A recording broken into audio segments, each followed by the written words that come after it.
We are recording with Miss Judyth Barry Baker, who has been on here a couple times before. As always, in the description are her books, her website, and her Twitter.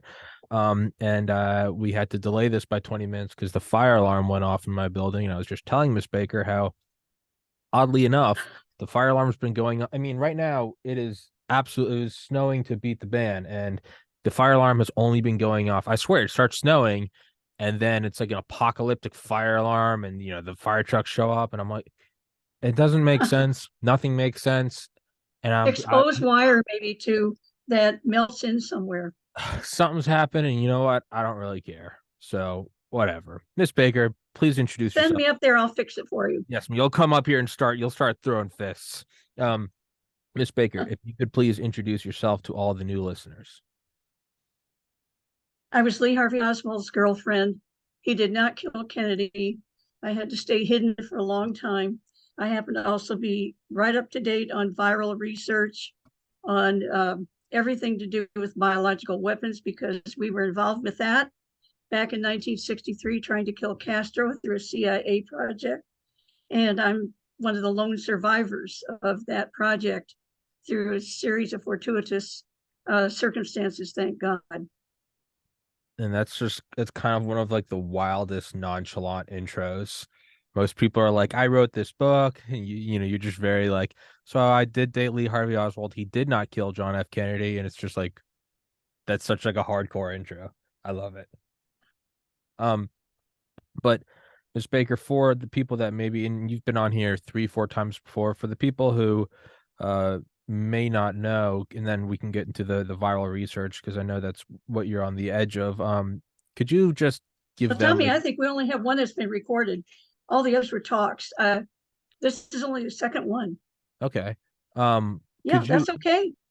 could you maybe tell people how Lee Harvey did not, or why, through your intimacy, through your intimate relations with him, how you know that he did not kill President John F. Kennedy? Let's start backwards with the fact that after 60 years, they haven't released all the records of this so-called lone nut because of national security reasons. Think about that. Anybody else, they've held him that long? Pfizer tried to go and hold the records for 75 years. That's the only other. And by the way, all of this is rather related. Biological weapons is what we were involved with, and Lee Oswald was, and they don't want this to come out, that the CIA was trying to create a biological weapon that could be used to kill people with cancer, lung cancer. That was 60 years ago. And I'm telling you, anytime you hear Fauci or anybody else saying, oh, we weren't doing gain of function, we were doing it back then. We just didn't name it that. Yeah. We're talking about creating mutations in a very well-known virus, the SV40 monkey virus, which is very unusual. It's very small. It's a DNA-based virus. It is not like the regular RNA viruses that you usually encounter. Because it was so small and it had such profoundly interesting genome, very, very tiny, and yet it was active virus, one that could escape through the filters. And that's why it's in all the polio vaccines until 1999. They're trying to tell you it stopped in 1963. We were distributing, it was being distributed throughout the world in 1963. It didn't stop. People had stockpiles of it. You kept using it for years and brought in more, kept refrigerating it and using it. They did not want the public to know that we had a contaminated vaccine. And you know what the argument was? Well, we're going to cure cancer in a few years. It doesn't matter. Because it's a latent virus, people won't get cancer right away. They'll never connect it to the vaccine. So let's go ahead and use it. Because we don't want to lose all this money. Has anything changed in our ethics since? We're doing the same thing now. And that's what I'm really concerned about, that I know that money and politics drove it. And that's what's happened today as well. Now, what was Lee Oswald doing? It's very interesting because this was a remarkable young man. I just posted on my Twitter, which is @Judyth, which is @JUDYTH, okay? I have another Twitter account that is on my phone. I can't get rid of it. But at any rate, that's because I keep getting hacked. By the way, getting hacked means this. It means like, please buy my book from me, not from Amazon. Amazon right now is selling the book like crazy, but they're not sending me the names and addresses. They're collecting the money and nobody's getting their books. I've got a lawyer now to get because please, people, don't get mad at me. Amazon is not sending me. So please instead write to JFK Conference at yahoo.com, and you can send $42 to PayPal using that address, JFK Conference at yahoo.com. You'll get your book. And they just don't want this book to come out. I'm talking about this now because of what's been happening the last couple of weeks. This is a book now that says Lee Harvey, Oswald, and me. So when this book came out, and I started doing the interviews just the last few weeks, suddenly 8 books appeared denouncing me, all from the same organization, which is linked to a CIA asset. That's why I asked you, maybe your fire alarm went off because we were going to have this interview. Hey, You know, I'm not ruling it out, to be honest. I'm not ruling it out.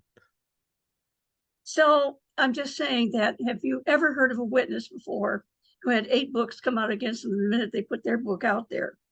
No, that's some hardcore psyops. You just go ahead and look. 8 books plus a 9th one that came out earlier called, and please, guys, please don't enrich the CIA or whoever's doing this, okay, by buying their books, because you put up my name, Judyth Ferry Baker, up come these before my own books, or it's all mixed in with my books. And it's just criminal because the material they're using is over 20 years old. It was based on a whole series of lies, like claiming that I was a hamburger flipper. Yeah. And I could not possibly have known Lee Oswald because he was a loner, and that I must just be making it all up. And I have no witnesses, no evidence. Of course, I have witnesses. That was over 20 years ago, and they're picking all this up from way, way before when I was being attacked. Everything you could find, they put together. And now they're publishing it in 8 different books.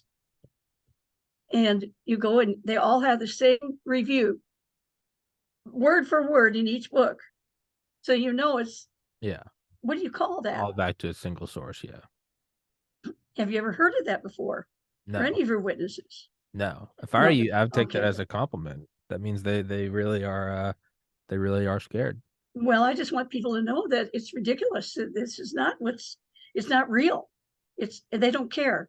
The book that's called In Her Own Words takes quotations from my book, Me and Lee, the one before this one. And I opened it random immediately.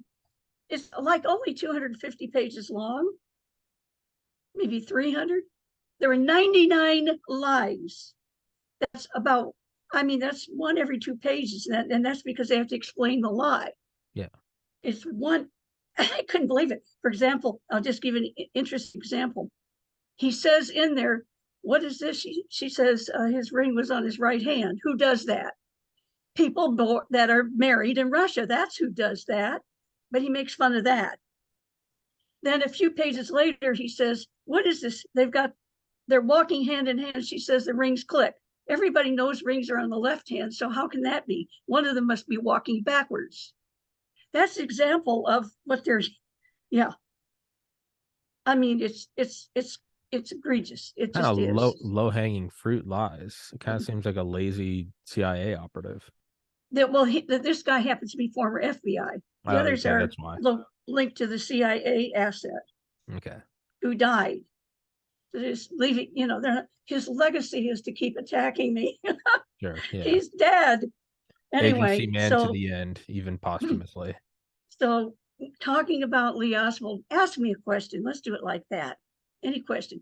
I don't know whether you have call-ins, but those are good too, unless it's from, if it's a CIA guy, they're going to say something like, well, this alleged mistress of this alleged, No, I don't. So I don't do call-ins because I never know who's watching. But okay, so that's right. so I've talked to you before, but for someone that hasn't talked to you, if you had to just explain to them in a couple of minutes what would you, you know, because you explained in our first talk that, it wasn't just an emotional appeal of I knew Lee, he would Oh, do this. You actually explained in like rationally and tactically like why it would not have worked. Could you maybe explain how yes, I you can know he did? substantiate. Okay. Excuse me. Yes, ma'am. I've been interviewing. I'm almost out of voice. It's been wonderful, but no, I've had to talk to lawyers about these books and Yeah. everything, and other people, witnesses, and so on. Things are going great as far as the people who read the book.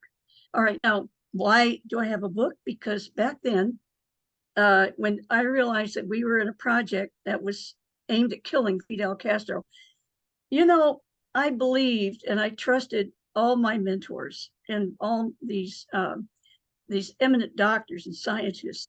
I mean, I'm 19 years old when I reach New Orleans, and am I going to go and dispute them when they say, when I find out that I'm in a project to make cancer more deadly? It was in the newspaper articles written about me that I was assigned to do that.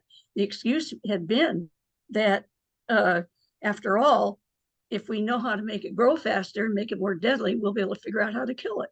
That's the excuse they gave me. They used my skills and my knowledge. The reason I was ahead of so many is I wasn't trained by these people. I wasn't trained by big pharma. I wasn't trained by somebody with their own little box about figuring out. I looked at this from the outside and used common sense and logic, realizing that I had to have germ-free mice if I was going to go anywhere in cancer research.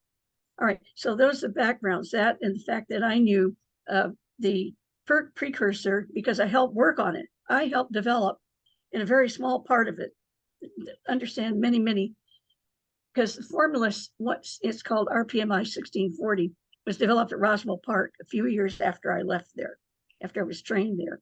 But I worked in George Moore's own private lab working on it. And I have papers, even one of them is in my book, so you can see what I did. But because I had a special formula, that's one reason, young as I was, they wanted me in New Orleans. I could grow faster cancer than anybody, faster growing, faster developing, faster mutating, everything. So that's that part of background. Now, why would Lee Oswald be involved with any of that? First of all, that's the question. Who would ever dream that he would be involved with anything like that? It sounds so outlandish and so off, impossible. Well, that's the kind of way they set these things up. By the way, there are two sets of records on Lee Oswald. Have to make this an important statement, because when the USSR, when Lee went to the USSR, he was a fake defector there. And he went during the Eisenhower administration. When it was turned over to the Kennedy administration, the CIA didn't like Kennedy. And there were a lot of details they did not give him. Lee found himself stranded over the USSR, and contacts didn't know, they weren't getting updated. CIA wasn't allowing Kennedy to know very much of anything. Kennedy had to start using Bobby Kennedy to go around that. Bobby Kennedy is the one that got Lee back. The State Department, the Department of Justice pestered the State Department until they had to give Lee a loan and let him come back. That's the real truth. Now, the reason I'm mentioning that is we have some document. See, I want to say that without some documentation. What person getting a State Department loan where it says in tiny print that you have to be a citizen in good standing, and he's been in the USSR for 30 months, has a Russian wife and child, and he gets the loan. On top of that, you open up the loan papers, which used to be online, but ever since I mentioned this, they're gone, but I have copies. All right. Open up the pages, and he hasn't filled out anything, hardly anything. And where it says, what did you do when he was in the Soviet Union? Zilch, nothing's there, and they still give him a loan. Now that means he's ours, you understand? He was one of ours. He was a fake defector. But here's the good part. I knew he was. I knew his name was Knut Mickelson. He was a spy. And after I scored very high, highest in the state of Florida on an IQ test, it was given to anybody who was 20 years old or under, and I scored the highest. So he comes to my school. He came from Norway. He had been a spy against Hitler. He was teaching at the time all this is a big newspaper article I have in my book. He was teaching the royal family. I mean, he was a tutor for them, you know. He's come for radiobiology, and they're working with genetics and mutations and everything. And he contacts me. I am just barely into cancer research at the time. I would soon invent a new method for getting magnesium out of seawater. That took me to the International Science Fair. I shook Werner von Braun's hand and everything, because the magnesium was very important at that time for rocketry. Very important, lightweight metal. Now, how do you get it out cheaply? Very expensive.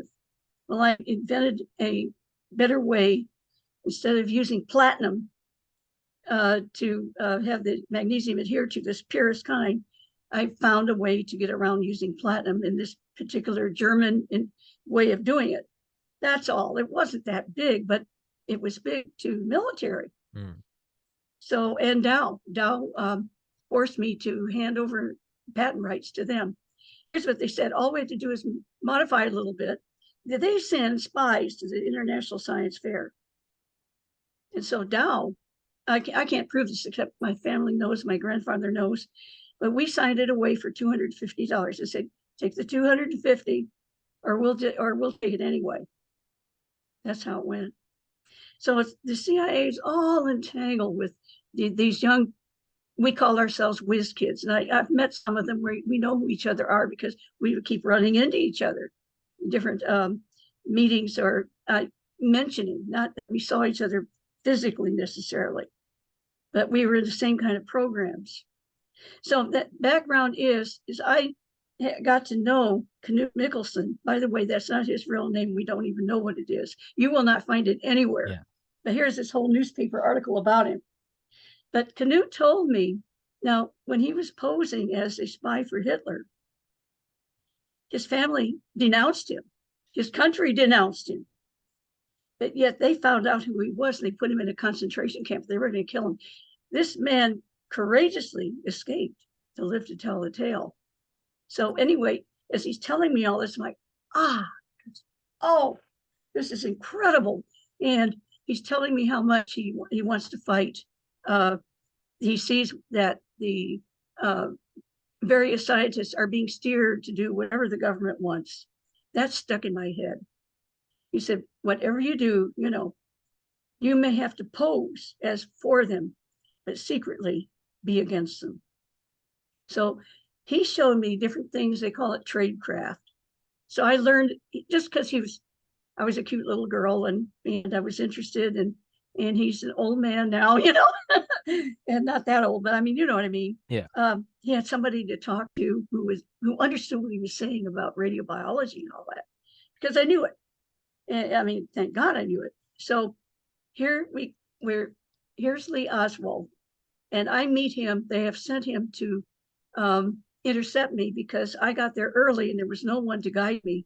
And you're not going to send an ugly old man or something to go and say, hey, listen to me, your doctors are out of town. You have to, no, they sent someone who could entertain, I mean, take me around. He was so good with the women. I want to tell you, you know, he started his career in the CIA. Accidentally, he encountered some, not accidentally, they were pretty much training him, but for sure they started using him, got him tailored suits to wear, gave him money, and he's interviewing these sex pots, you know, these beautiful Japanese women. And they're in Tokyo, not where he is at Sugi. And he comes back with information. And he contracted, as it says, in the line of duty, a sexual disease, okay? Well, I learned that from other people. He didn't tell me that. But he told me a lot of things because he didn't have that many people he could talk to. Yeah. Remember, I said I knew tradecraft, I knew the lingo and stuff, because everything that Knut told me, Knut stayed about 10 days and was just tutoring me on you know, how I can be, and that I should serve my country, but be aware that there were enemies of the country. They're embedded, just like he embedded among the Nazis. So after that, well, upon meeting Lee, I flirted with him because I didn't see a ring on his left hand. And then, oh, there it was on his right hand. I said, wow, you must have been married to the Soviet Union or like in Hungary or something like that, because everybody there, Soviets and their satellites and so on, their ring is on their right hand. And that's where Lee wore his wedding ring. And he said, wow. I said, well, my family called me Judovsky because ever since I was 7 years old, I've been writing and learning about communism, and I've been reading the poetry, the wonderful poetry, the wonderful book. He said, what? He said, that's what I've been so intrigued about too. You know, he said, have you read The Idiot? I said, I've written a poem, and I recited a poem for him about Mishkin, the main character in The Idiot. He said, I don't know anybody, he said, here in New Orleans. He said, tell me more about yourself. I said, well, I like to shoot. I love horses. I'm a survivor. I can take worms and make them taste like hamburger. You may name it. I'm excited to do anything, and I'm up for it. I'm up for all this. I won 4 medals in athletics. It wasn't just that I was intellectually interesting, but also that I was, he said something sort of plaintive. He said, it was necessary for me. Now, understand, it took a while to get this out of him. Yeah. This didn't happen all at once. I have to compress things. No, you're good. But imagine, we have, Lee is telling me that he basically had fallen in love with a girl over there in the USSR, in Belarus, in Minsk, but she turned him down. And they brought in, these KGB basically brought in a beautiful woman, pretty beautiful, and wearing a bright red dress. And we have Ernst Titovitz, who's written a wonderful book about Lee Oswald. He was his best friend. By the way, for people to say, why would I, with my high IQ, be interested in stupid Lee Oswald? Well, he's only made stupid by the media and by those who were framing him. The man was brilliant in, for example, in his Russian. His Belarusian Russian, which had that accent, is sort of like John F. Kennedy had a Boston accent, but it was perfect English. Yeah. But still, it was different. Yeah. Well, Lee Oswald spoke this different kind of Russian, which was perfect, but his wife, who spoke the high class Russian that was way over to the west, okay, Leningrad, would make fun of him. And that made George and Mohrenschildt angry. George and Mohrenschildt was CIA connected, and he was Hitler connected way back, all kinds of spy stuff going on.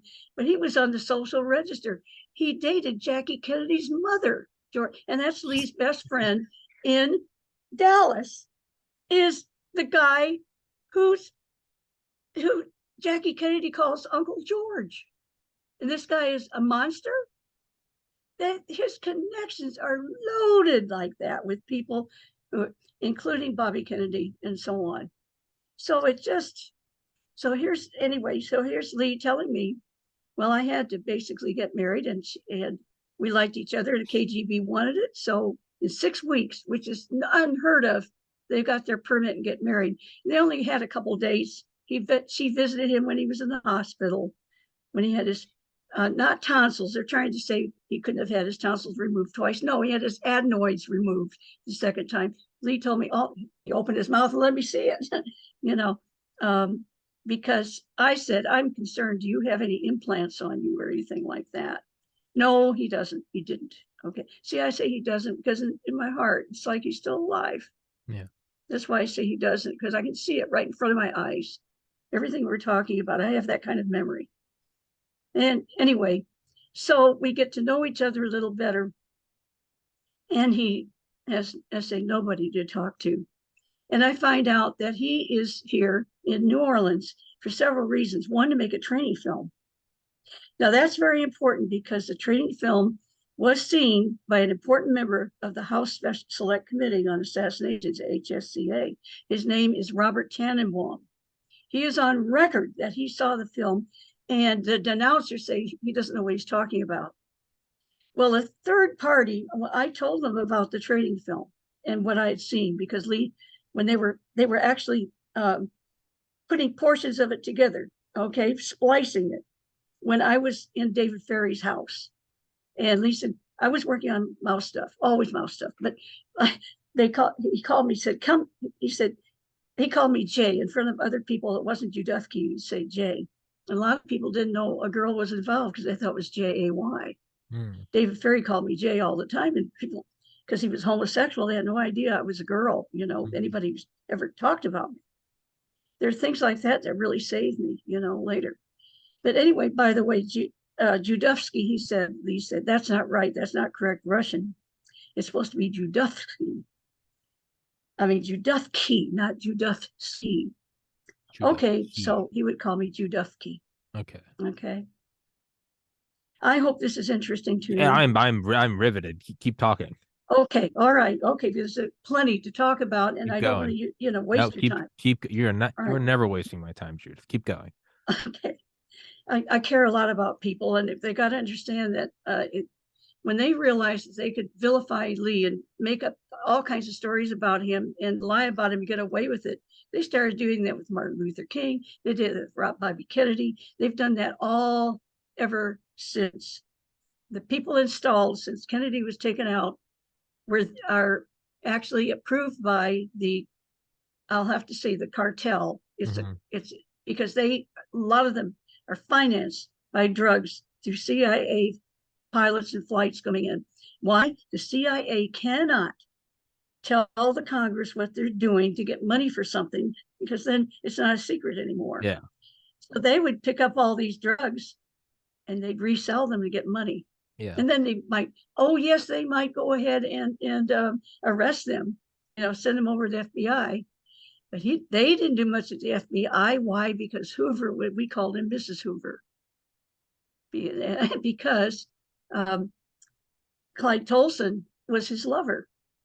And they had pictures of Mrs. Hoover all dressed up and doing the thing with Clyde, The mafia did. So if you think they're going to wipe out all the drug deals going on, and this has gotten worse and worse and worse until look what we have today. Our whole beautiful country, our beautiful people have been contaminated, especially the poor soldiers coming back from war after money-making war. They come back and they're all messed up, and they've already been initiated into using drugs overseas, and they keep on doing it. They're homeless on the streets. Our kids went as kids, they came back as bums, hooked on drugs. And the CIA's, there are more poppies being grown now in Afghanistan than ever before in history because of us. The Taliban move in, they mow that stuff down. They don't like the drugs, but it's a losing battle. So, I mean, we are the great drug and war nation of the world. And this is my country, and I love my country. I love the people. I don't love what's happened to us. And we can go into COVID. I will actually tell you that is absolutely related to the destruction of our country. Let's go into it. Because there's an overwhelming number of, shall we call them elite? They don't care what country they're in. Yeah, transnational. It's like if you tell me Walmart cares about our country, that's 6 billionaires or whatever that are, that have made money. Yeah. They don't care where they live. No. They don't care. They don't. Yeah, no, they're transnational. They don't have a country. I'm going to put in a word for Musk, and for anybody out there that hates Musk, I spent a year in Austin and looking into him because I are going to trust this man or he's one of them. He is not one of them. He stood up and he did not go to the World Economic Forum. Now he tweets that I might go later. I've been there before. It said we don't want him to die. All right, put it that way. But the fact that he stood up in front of those Saudis on screen, didn't come to their world government thing that all the big chots went to, stands up there and says, with balls of steel, so help me, he says, and it's so important. Yeah, well, he's a man of steel in many ways. Tesla steel, that's for sure. The new truck coming in is like no steel you've ever known. I was looking at what they're doing. It's magnificent. But anyway, that's beside the point. The man stands there and says, don't do a world government because, basically, if you have a one world government, it goes bad. He said, look what happened to Rome. They went down. He said, and he knows there are Muslims out there. and they're good men. I know many Saudis. I mean, I did when I was in school and everything. And I dated one when I was, before I knew Lee and my fiance and so on. In fact, I'm going to, just to show you how I am and how I kept my reputation. The man puts me in his beautiful Ferrari, and his special way to lock, I can't get out. I kicked the windshield out. After that, he was interested in me and took me, had respected me. Yeah. All right. All right. Yeah. So, okay, so I'm a little feisty and all that, but I really admired men. I still do. I believe that man and woman is the most magnificent. Like Lee said, I said, "Are you gay or anything like that?" Because he came back from a gay bar. He said, "I've got to collect information for the FBI. I have, and the people that are most compromised are gays. They're always telling on each other because they're fighting with each other all the time." Fair And enough. so you get information from them. Yeah, because he says they're stool pigeons on each other. He said, "Please give me some kisses to remind me." I said, "Just straighten me out." Is the way he put it. Straighten me. That's pretty Straighten funny. me out. Yeah, it was so cute. And I said, "How many?" He said, "Many, many." How many kisses? He said, "Many, many." Like that. So I'm trying to give you a little of his personality. Sure. So he's what he was able to get information. What is he doing this for? Because we're in a project to kill Castro. I didn't even know that at first. You understand that when I was invited to New Orleans by Dr. Alton Oxner, by the way, I've mentioned all these names. Nobody's ever tried to sue me. They do not want this can of worms opened. Okay. If I were not telling the truth, they would be suing the heck out of me. I mean, it's not fair that Oxner's hospital today is not getting certain donations because I spoke out about what happened back then. That's not the same hospital anymore. I'm not trying to indicate that today's hospital is anything like 60 years ago. But the fact of the matter is they were involved in a methods, different methods they were trying to kill Fidel Castro, period. That's the way it was.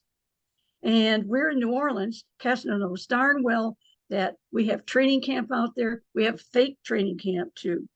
A lot of, you'll see over and over again that the CIA and sometimes the FBI will come out and show us some new files, which are not new. They just opened up one name, let us see one extra name, and all the rest is still redacted, which is against the law. Understand, folks, that the JFK Act that came out after the movie JFK by Oliver Stone, it enjoined by law that by 2017, we were supposed to have all of the files released and no redactions. Well, they keep releasing them all right, but they keep the redactions are still there. They may release one name. One of the good things they did in 2017 is release 500 pages or so on a gentleman called Raul Aparicio. Fortunately for us, the CIA no longer understands what names are important and which are not. And they've got this huge file. Oh, we'll put this one out here, 500 pages. Nobody knows him. And that looks good because it shows we're releasing thousands of files. Yeah. They didn't know that was an important name.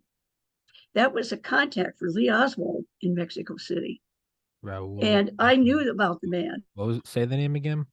Raul Aparicio. Aparicio. He was the cultural attaché for the Cuban embassy. Now, they only show most of the time where he was at the consulate to get his he was after a transit visa. Okay, the transit visa, it's just like today.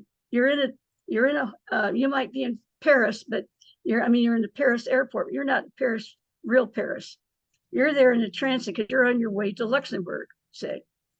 But you can meet somebody there. See, Lee Oswald wanted to meet someone there because things fell through. It's a long story. It is in the book. My over 500 pages there, and I have more evidence than ever of all the different things that happened. So much that I can't tell you everything that's going on, but I'm backing up. Everything I'm saying is backed up, and I have the files and why Aparicio was so important, but they didn't know it. They released this thinking it was junk. But Lee knew that Aparicio could get him a visa in one day. They were given to artists, authors, artists, writers, people that had a 1 day or 1 night stand or just stay a few days in Cuba. All he wanted was a transit visa to hand off this biological weapon to the Cubans. We now recognize that we don't think the CIA ever wanted that handed off to the Cubans. We think that was a ploy that was used to like try out, see how this can work. And they used someone that they could dispose of easily. They got him down there with that, but nobody showed up to hand it off. And that's why he tried himself to get, we know that Lee Oswald was not prepared to go into Cuba. You know how we know that? They're trying to say, oh, he tried to get his transit visa. Oh, he cared so much, Oh, he tried so hard. Oh, really? If he tried so hard, why is it that after he was sent back to Dallas, he never brought it up again for the rest of his life? Because the project was over. It was finished. Now, when he was down there, the excuse they gave is, well, Castro can't go up and get his polio shot because they probably would have put in the polio shot. He's not going to get his x-rays that he gets every year and all that because Hurricane Flora is coming along. So he's dispersed everybody. So, well, then Lee told me, but then why didn't they tell me? Why did he stick out there like hanging in the wind to dry out? Well, we now believe that when he stopped in Houston and got on a bus there, he had been everywhere. It's not like it's described by the Warren Commission at all. Okay. But at that time, he gave the vial, it was in a thermos. It looked like lunch. You look inside, it looked like chicken. You could actually taste it and it wouldn't have hurt you. Cancer cells are adhering to the glass inside. Tastes almost like chicken soup. Okay, and we used a different color indicator instead of pink. Okay, that turns to yellow. We had a yellow that turned to pink as it got older and had to have the fluid change. So it would have passed inspection along with a banana. And you see that people are saying, oh, he's eating bananas on the trip there, all this kind of thing. So he's got his lunch, and that's where packets of sugar are actually packets of medium to make new medium. He has 2 thermoses. The other thermos is sterile water. You pour this packet in. You can use an enzyme called trypsin to release all the cancer cells. After you pour that in, it goes back into the new one. So he could do that once. Notice that Lee Oswald tells the Russians, I have a big problem.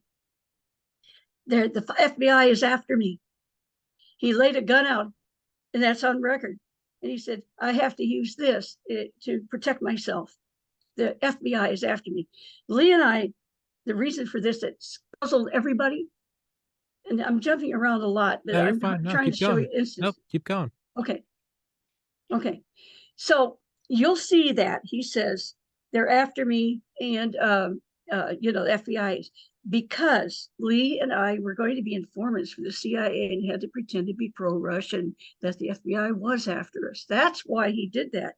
I was supposed to come down and meet him the very day Lee crossed over the border to go to Mexico City. Alexander Rourke and Jeffrey Sullivan were supposed to pick me up over at Eglin Air Force Base on their way from Belize. I think that's where they were anyway. It's a straight shot. You look on a map right over to Eglin Air Force Base, but something was the matter. They said the plane tried to land a couple of times. People saw that. We believe somebody would hijack the plane and force them to fly over Cuban waters, and they were shot down the same day. They were supposed to pick me up, and the same day that Lee crosses the border. That's when Jeffrey Sullivan and Alexander Rourke went missing. We've got all this stuff why it is a connection, because they knew each other, of course. And Lee told me all about that. It takes hours, it takes about 40 hours to explain everything. I'm trying to compress some of these ideas so you can see what's going on. So here we are in New Orleans. Lee Oswald has been brought in. This project we're working on, they designate him to take it into Mexico City. Raul Aparicio, the point here is that we had the records for 1960, 1961. Well, no, some references to 1960, 1961, 1962, 1964, and 1965, but nothing for 1963. However, in 1964, there's enough references to what happened in 63 that I was able to recognize that this was the man that Lee was talking about and all that. He had diabetes, and the day that Lee was supposed to meet him, he goes and talks to, her name is, well, I don't want to get into, he talked to a lady, and she's very important, okay? And because of who she was, her name is Teresa Proenza, Proenza.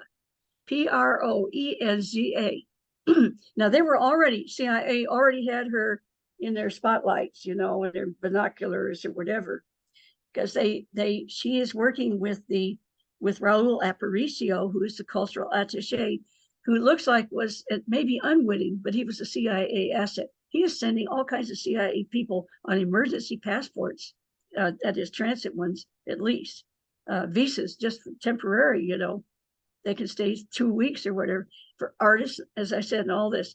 And Lee is a photographer. Now, on his passport, I saw his passport with my own eyes, and it connects to this, so that's why I'm mentioning it. On his passport application that turned into his passport, you'll see it that it has left it blank. Lee left it blank. The person who filled in and signed it, his name was Charles Thomas, but he writes that he's Arthur Young. They flew him in to expedite Lee's passport. I met the man, shook his hands. He had tattoos on his fingers, so I was able to locate the family because he said he was married to a Chitimacha Indian, and the only Chitimachas in the whole world are right near New Orleans, okay? And I was able to locate the family and prove to them that I knew this man, had met him. It's very important because Charles Thomas, aka Arthur Young, signed with magenta ink, and I wasn't able to prove this until finally on the internet they finally showed this in color, his application. Lee's is in the regular ballpoint pen, black, dark blue, but his are in magenta ink, and there under the line, Lee said, fill it in any way you want. He put photographer in, that Young did. Lee didn't even put it in, he did. On the same application, it says what places you're going to visit. Now, this man had come back from 30 months. He has to hand in his old passport. It is covered with Soviet stamps. And this one says he intends to go back to the USSR, to Finland, to Holland. Okay, he's going to go to Poland. You got to understand. I mean, that was a Soviet country, just like it says USSR. The man gets his passport stamped in 24 hours when it says he's going at the height of the Cold War. Now, that's not all. It says where he married. He doesn't want the records exactly of Marina to come out when they got married and all that. It's protection. He puts April 31st, 1961. And that passes. There is no April 31st. That's right on the record. You know, I had to point that out for 40 years. All these so-called researchers and all they're using magnifying glasses. They never noticed. They never wanted. But I saw it with my own eyes, so I pointed it out just a few years ago. Nobody even noticed. But Lee showed it to me. He was laughing. He said, I could put down my name as Santa Claus, and they still would have stamped it. Yeah. Yeah. So I'm hoping that gives you an idea of the confidence Lee had in them, and they had in him, and yet they see how easy it was then to frame him. Why? Because he'd been in the USSR. They could say he was a communist. In the USSR, this is a fact, and even they have admitted, the Russians have, and it's in Ernst Titovitz's book that I was telling you about. Oh, and people have said, come on, why would somebody with your IQ be interested in a stupid guy like him? I mean, he's stupid. He leaves his gun there. He shoots from his own built. Yeah, all the things that were used to frame leaders. I used a crazy gun that isn't very, he was just a lucky shot and all that. Why would I be? Let's forget about his excellent past as a spy that I was able to find out because I knew the tradecraft language. The military officers had me signed up. I could speak some Russian and read Russian. Now, why wouldn't he think I was with him with CIA with all the stuff that I knew? You see, there was just too much. I was supposed to be on the unwitting side, but he's only 23. With all that I can do and say, you think, wow, they got us together. We're both on the same team. had to be put on the secret side of things because it wasn't his fault. This need to know thing, they did not give him enough information for him to come any other kind of conclusion. Just come meet her, keep her out of trouble till we get there, because why? I had moved into the YWCA and I was there 2 weeks early. My doctors were out of town. I thought I was going to get steak dinner. Everything's great. No, instead, who are you? It was like that. Oh no. I didn't want to go home, and it's in my book why. I had an abusive home and all that. My father tried to kidnap me and tried to keep me from going to college. Senator Smathers had to sneak me in, which was illegal. By the way, Senator Smathers, knowing I had a little bank account where that could have been seen, of all his banks in Florida, he buys two, and one is a little bank in Bradenton, Florida, where my account was. He didn't want anybody to know about. Smathers is dirty as they come. Okay, just as dirty as they come, and betrayed Kennedy and everything. There's a lot I know. I'm going to be making a deposition in a little while with 2 lawyers and under oath and everything, and talking about this because it has to get on the record somewhere. So anyway, here's Lee Oswald, and he has to go to Mexico City with this material. On the way there in Houston, Texas, where he gets on a bus to go over to Laredo, and then he's going to cross over and go to Mexico City, they hand him a fresh batch. They say, here, use this instead, and they take it. We now believe that's how Lee actually couriered it to MD Anderson Hospital in Texas. And that's how it got out of the hands of Oxner and all the people that were taking care of it. We realized, Lee and I talk about this, come on, if they've got it, CIA's got it. Because how would they know about that he was going to be there at that time and so on? Only the CIA knew he'd be at this particular spot, a gas station, where we were supposed to pick up more information. Anyway, it's a long story on that. And I wasn't with him on that trip now. Remember, I was going to meet him, Jeffrey Sullivan and poor Alexander Rourke. He thought I knew Alexander in the beginning because he saw me sending off a letter that was it wasn't a Rourke, it was R Rourke, but it was cursive. And he thought I was sending a letter off for Alexander when it was to Raleigh Rourke, who was a friend of my fiance, but it was the same place, Eglin Air Force Base. Okay. And I was asking about Mr. Robert A. Baker, Eglin Air Force Base. Anyway, make a long story short, I don't want to get too far afield. Anyway, he really thought I was involved with secret agent Robert A. Baker in Florida when it was my fiance. But all these little things came together, my speaking Russian, my knowing all these things, and coming in there telling him to take care of me and watch over me, because they're out of town. He's in this project to protect, because he understands that he can pose as pro-Castro. He can attract and find out who Castro's spies are. That's why he's handing out flyers. He's making a big show of all this. And then, yes, he did round up some. And it was the FBI doing this. They were taking photos of the people dealing with him, never doing it when he's there, not arresting when he's there. That would give it up. But the clue is that every time when he's putting out flyers, it's to a different address. Once they respond to flyers at one address, they can't use it again because it looks like a trap. He changes address to a different address. So he begins with 544 Camp Street, right on top of anti-Castro guy Bannister. He's just around the corner, the same building. I've been in that building. Okay. I met Bannister. Bannister had the most incredible gun. It had his initials on it. It was like pearl handled Magnum that kept right here. You couldn't miss it. Okay. It was scary looking. He was scary looking. Yeah. Pretty much did it right in the movie JFK. They sure didn't get David Ferrie right. David's voice was much deeper. I have a recording of his voice. Dave's was taller and he was a heck of a lot smarter than what we have, what that was being played by Danny DeVito. Okay. but he did his best, So anyway, here we are. So Lee has to hand this over. Now we have documents that came out 2017 because they didn't think they were important again, showing MD Anderson in October. Now this is the end of September. We're talking about October 1st is when Lee returns from Mexico City. Okay, he's been there less than a week.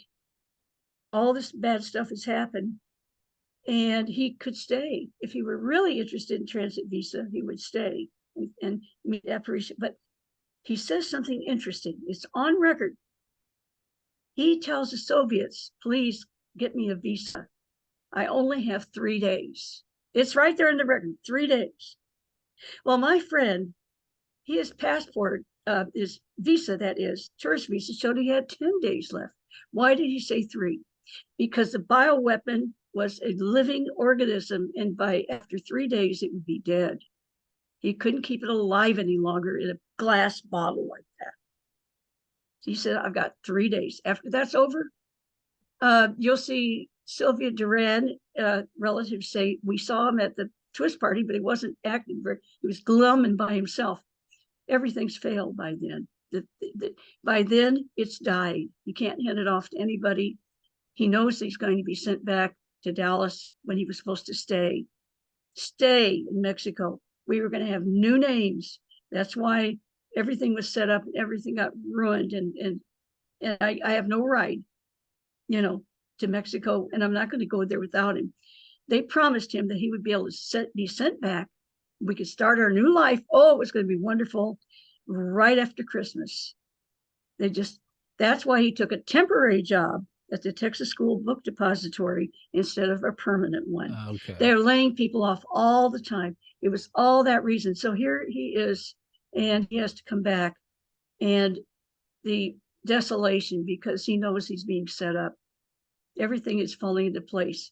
He has enough contacts that he told me in our last conversation, I'm not that stupid, he said, but let me tell you, my life has already been worth living. And I said, what do you mean? By the way, on Twitter, I like to put life's worth living. It's in honor of him. And that's why I put medical information to help people. You can see that at Judyth on Twitter. Anyway, he said, life's worth living because I believe I saved Kennedy's life 3 weeks ago. Well, now I tried to tell people about that in 1999. Fortunately, James Douglas and the great Abraham Bolden, somebody I've met personally, I just love him to pieces. He's very old now and in bad shape, but he got pardoned by last year. A pardon means that you really are guilty of something. He wasn't guilty, he was framed. But he was trying to tell everybody the Secret Service was lax and let Kennedy die. They broke rules, they were drinking, and they were also discriminating against blacks. They got him kicked out. Kennedy put him in. He was the very first black Secret Service agent for the Kennedy detail, they call it. Yeah, the very first. And he ended up, they put him in a psychiatric ward after he spoke out and all that. Anyway, he's a honorable, wonderful life. God bless him, except he can't get money for his books that are being sold. They're holding his money back, that's what happened. I'm having problems that way too, as I told you before this broadcast started. They want to make you as poor as possible. And, I hope that you have to live bad, you can't dress well, and you can't fix your hair, and then they can say you're just a bum, or whatever. But anyway, I'm going on 80 and I'm still here, and I'm going to fight to the end. So I will. I mean, that's the way it is. It's got to be that way. I love him. Why in heck, people would say, one of the best reasons I can show that I knew him is that if I have all this information on which I do, lots of things we haven't even started to talk about. Maybe I can come back another time. Absolutely. But I'm telling you, this material I've got, it proves that I knew him. And I was approached by a movie company, said, we can make you a millionaire. All you have to do, and they were serious, put all this out. Tell people, but we'll have a movie and we'll show how he fooled you and made you think that he was on the right side, and then went on to kill Kennedy and broke your heart, and you'll be a millionaire. I'll tell you what broke my heart. In my country, we go and take a great patriot that Lee Oswald was, who risked his life because Abraham Bolden and James Douglas and I, all three of us now agree that a man named Lee told the FBI about our men that were going to kill Kennedy in Chicago, and Kennedy called the trip off, saved his life. And I'm so proud of Lee, because he said, now that I've done that, he said, they're on my case. He said, I can't even get free from them in a minute. They're following me everywhere. He said, I'm not going to survive. He said, they're going to kill me.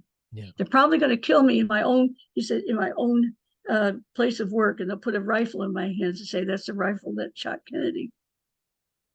And people say, well, why didn't he run out and stop the motorcade? Because he was in what's called an abort team. The abort team would, depending on who was available, they couldn't go and knock a gun out of somebody's hands. That would give them away, and they'd all be wiped out too. But they would stand in lines of fire. They would throw a firecracker maybe to distract. They might shine a mirror into the gunman's face. They'll do anything like that to stop, but they got there too late. And you don't disrupt these other people. You want them all to die, then there's nobody to help Kennedy. So he has to do his part. And it's not fair to say he didn't run out there because he knew what was going. Not really. It could have been at Dealey Plaza. It also could have been at Love Field, and it certainly could have been at the center there, the Trademark Center. All right. This is so complex. I have tons of information, and I pray that people will start taking this serious as far as I'm talking about bioweapons, because what we did back then wasn't that hard. It started with Dr. Alton Ochsner when he had his little grandson and his older little sister, brought in the press. He was at Cutter Laboratories, is one of those making the polio vaccine. And we have brilliant people that were involved that were working on this. They've been silenced. This vaccine is fine. We have put a lot of money into it. We've already told everybody we're putting it out there. He shoots this polio vaccine into his grandson and to his granddaughter. The grandson's dead in 11 days, and she has polio and is crippled. Now that's when Dr. Ochsner recognized that he had been assured by doctors he trusted. And then it formulated in his head as he and Dr. Mary Sherman, my friend, Dr. Mary, we call her, because you don't use last names in this thing. So we have Dr. Mary, and that's who she is. She was viciously mutilated. Her arm was completely missing, burned, stabbed, with clothes set on fire on her. And they said, that's her arm burned off. No, it happened somewhere else. All right. It's so disgusting that she is front page news the very day the Warren Commission came to New Orleans to get testimonies. And she was brave enough that she would have stood up there and told them what happened. Instead, she's a smoldering mass of cooked flesh with stab wounds. And nobody who knew anything about this going on dared say that they understood. Yeah. They're found naked. She was found naked. So was David Ferry found naked. So was Guy Bannister.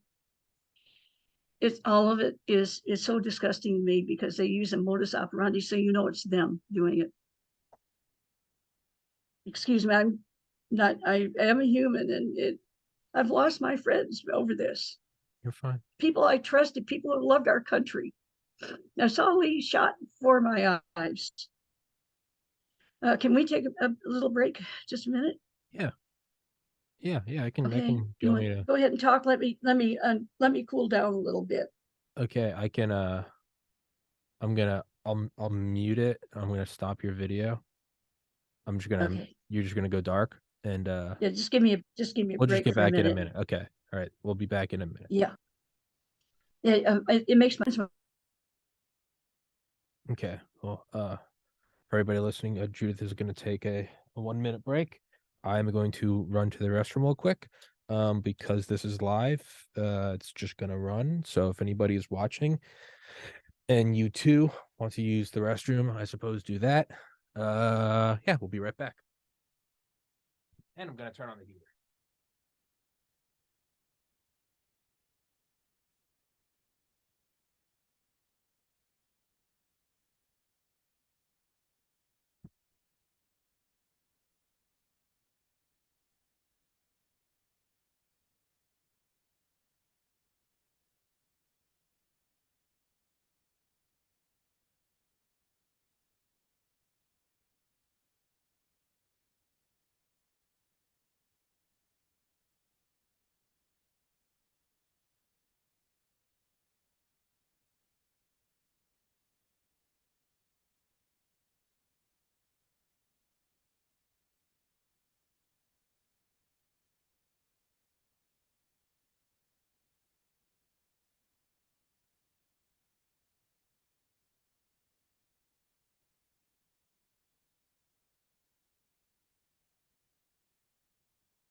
I think that was a little longer than a minute. I apologize. And let's get this thing going.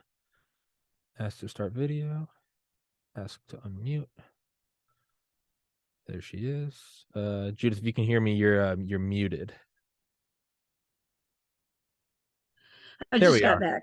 There we are. Good. So I for everybody watch, it's a little tricky because now that the shows are live, I have to find a way to gracefully fit in a bathroom break. So whereas I used to just be able to run, now I got to That doesn't sound right either. yeah, no, right? Yeah. So now it's just like people are watching and it's like, well, I'll be right back. I gotta go to the bathroom. So but we're back and Yeah, I just I get you're quite feeling all sick to my stomach talking about this. you are That's why I quite all had to right. take a break so I can keep going, you know. You are quite all right. It happens. I've it's happened before with guests. It's quite all right. You are only human. Tommy, so what now? I've given some ideas here, but now maybe you can ask some I really yeah, questions. sure. No, specifically I kind of want to go Yes. into the if you could maybe flesh out more the how he saved Kennedy in Chicago. So I'm want to piece together is there is a Dealey Plaza-esque conspiracy to go down in Chicago. Yes. Lee found out Yep. by, again, kind of like the fake defector program, by being one of the bad guys, and he was able to tip off that it Well, let happened. me tell you how it happened. Okay, It's remarkable first and important. We have a nexus going on here. Dr. Mary Sherman was from Chicago. I mean, she went to the University of Chicago and all that. She had a lot of people that she had worked with. Dr. Harold Urey, University of Chicago, and someone who I knew. We had some connections there. Lee felt that they could be probed to find out what the situations were because of finding out there was very lax security where Kennedy appeared just before Chicago. Okay. And it was of great concern to him. He put it like this. He said, I made an oath as a Marine, and and you're always a Marine, he said. You're always a Marine. So I made an oath to obey my president. He said, I can't obey a dead president. That's the way he put it. fair enough. And he had this way of thinking about things. Also, at that time, I was an atheist. He wasn't quite one. I just want to insert this because to see where he's coming from. He said, I'm a reluctant atheist, or maybe I am a reluctant agnostic. He said, but the way I look at it, he said, all these religions say they heard from God. and they, they have this version and that version. He said, that means God's not a good communicator. Therefore, I am not responsible. All right. All right. Now, that is not a stupid man. No. I mean, that's smart. So, I mean, he was impressing me all the time with these observations, and I was just saying, wow, I mean, this guy, he's brilliant, and he remembers almost everything he read. He'd read everything. I mean, he'd read all of Shakespeare by then, and just like me, he'd read the Encyclopedia Britannica. I don't know how good his retention rate was, but he had dyslexia, and he did it to overcome it. He became a very quick reader despite his dyslexia. I mean, when you see a 9 and you don't know whether it's a 9 or a 6, you see an H and you don't know whether that is a Y or an H. Yeah. It's not that easy. Yeah. It's really, I just admired him, and he felt embarrassed all the time because of his misspelling. Now, here's something interesting. Now I'll get back to Chicago. I was present when he wrote his FPCC letters. We have a researcher out there saying, what is this? We see his letters, and the other letters show his misspellings and difficulties. But these FPCC letters, there aren't hardly any misspellings. What's going on? Well, I was there correcting him. That's what. I said, I couldn't catch them all because I'm sitting next to him, but I said, he'd ask me, how do you spell that? And I tell him, Okay. So there you have FPCC letters, Fair Play for Cuba Committee letters that he wrote to V.T. Lee, who is his name is Lee too. So it's easy to remember all these Lee connections for me. Just put them in a mnemonic, put them in a poem, which I did. I memorized almost everything Lee said by linking these things together and going over them every year at Thanksgiving. I did not want this man's words to be forgotten, not after what he did, not after all the lies. I just wanted to stay alive long enough to someday talk about it, and I'm ashamed I didn't speak up sooner. But I have found witnesses there. The latest witness, by the way, is just a child. Then but Lee and I love kids. And she was with her grandma, who's my landlady, and she's told 2 conferences now that how Lee helped her mow the yard and how he helped me. He did help me and Susie Hanover, this big cranky thing. Washing machine had a wringer washer. You have to squeeze the water, and it's hard work. And Lee would do that for us. He'd come over and do it. He was only a 5-minute walk away. Okay. We made sure we lived close to each other because we were in love by then. She said, I saw Lee there so much, I thought he lived there in my apartment. She's on live record saying so with hundreds of people. So when these 8 books have come out and they say that I have no witnesses and all that, written years ago, I even then had witnesses, but they wouldn't accept them. They said, well, this one's from the mafia. That doesn't count. Are you kidding? The mafia has given us tremendous information in the past. Or this person here, we don't believe her, okay, because she is because she said something about Bannister that we don't agree with. She says that there was a stairway inside in his office that go up the 2nd floor, and we know better. Of course, they never proved that. And I have sketched out that same stairway. It was a pull down. Okay, that's why you could put it up and you wouldn't see it. But they were making it a permanent stairway. They were putting a drywall along the side, so it just looked like a closet. You'd open that up, you go right up the stairs. So that's what they had. And just because they never saw it, therefore it never existed, according to them. How many times were they inside Bannister's office? I was brought in because Bannister had to know about me because we were seeing each other a lot. And I was posing as Marina Oswald. Now, interestingly enough, we can go into more detail. Maybe someday we'll do that. But right now, back to Chicago. So we have Mary Sherman is hailing from Chicago. We have not everybody in the CIA is ugly and horrible, or the FBI. Lee had trusted contacts. Yeah, who cared? And through various means of people he did trust, in the end, he was really betrayed. Maybe because somebody would have been killed if they didn't betray him. Who knows? At any rate, it was through that and through David Ferry. Let me explain about David. David had to pretend to be Castro, of course, but he was anti-Kennedy. And I may have spoken to you last time about the fact that he stood up in front of a new group of military officers. These were all retired. They came from several states. It was their very first meeting. He gets up there and says, I know that this so-and-so, somebody needs to go and shoot him from behind a bush. He's in an open car. They need to kill him. And they forced him off the stage. And then after the meeting was over, he's hiding behind a curtain waiting to go. I don't want anybody to see him. They come behind the curtain, talk to him, say, well, we feel the same way you do. You want to help us? Because this man, David Ferry, was so important. They had him for their keynote speaker for the very first meeting. So he was no little bitsy nothing. He was an important man to the military. And he was able to get information and pass it on to Lee. And Lee asked for it. And since he had all these connections all over, so you put it all together, and Lee was able to get enough information to save Kennedy's life in Chicago. And he didn't brag. He said, I believe I saved his life. He didn't say I did. He didn't say, look what I did. He said it as calmly, at least I did that. My life has been worth living. That's what he said. And then he knew that there was no. Oh, they were shadowing him. They wouldn't give him a minute to himself. Yeah. So he knew that probably did it in for him. That's what he said. He said that. Yeah. Yeah. But he said, if I run, he said, if I were the cowardly in July, he said this, because in July he realized they were advancing him. And his handler at that time, James Jesus Angleton from CIA his defection. Well, when I first said that, they said there's no way that Angleton would be interested in him. At any rate, it's such a lie. It just outright, excuse my laughter, because they say these bald-faced lies, I mean, and they're saying they had no operational interest in Lee Oswald. And are you joking? He went to Minsk. He was there for 30 months and they don't care.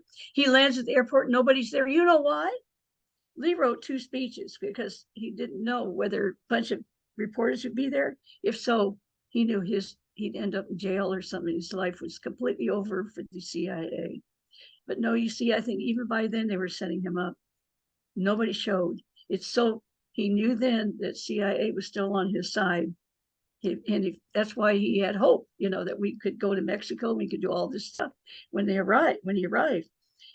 When in the world's history does anybody who's a defector, who has been in the newspapers and says, I renounce my citizenship, which he never did, by the way, never signed anything, okay? Just for all the bugs in the embassy to hear. All the Soviets could hear him saying he's renouncing it, all right? When he's in the USSR, this man, this is what Ernst Tedevitz just thought was amazing. He defended the United States and refused to become a communist. So, but how clever, because that means he couldn't possibly be a spy, or he wouldn't say something like that, would he? You see how smart he was. Yeah. Because of course he was a spy, but they felt he was a fool. If he was being used as a spy, it was without his knowledge. In other words, they thought. At least that was the impression that he had, and he knew everything was bugged.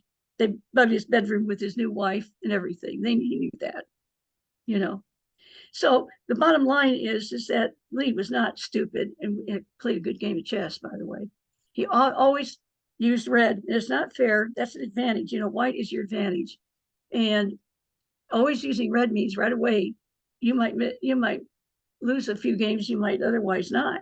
Yeah. And but he'd always play red just because that's Soviet and that's Russian. Yeah. So he did that in the Marines. Yeah. That's his sense of humor. So I hope I've explained that. Do you have anything else that you would like to comment on?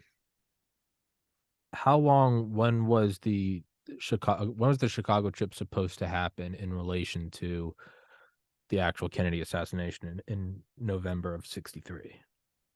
Just well, there was November 1st, I believe, November 1st. Okay, so it was right there. Kennedy. Yes, it was exactly 3 weeks before the assassination. I talked to Lee in this last phone call. It was only 37 and a half hours before the assassination. That's not that's how close.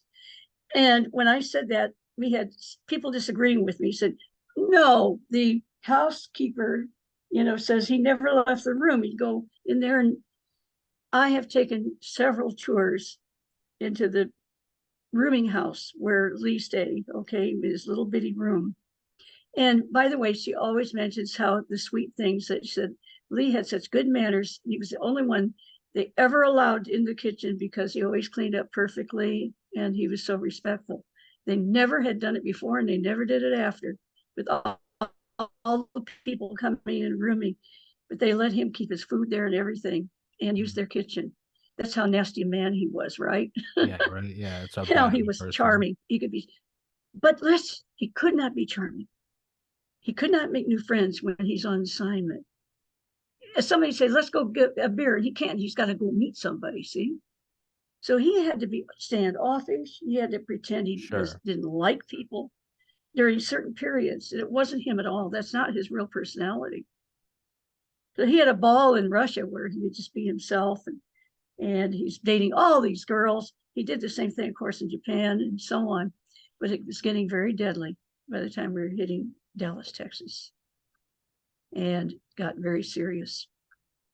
There are things that he did that I even told one person, if you knew everything that Lee did, I talked to someone who said, I know for a fact, because I worked with him, but I can't use his name. These people won't let me. He said, but if I was on a cliff and I had somebody holding on to me on the rope, so, to pull me up, he said, I would want Lee Oswald. Hmm. That's what he said. And some of these guys were in nursing homes and things like that. And nobody listens to them, because they're old now.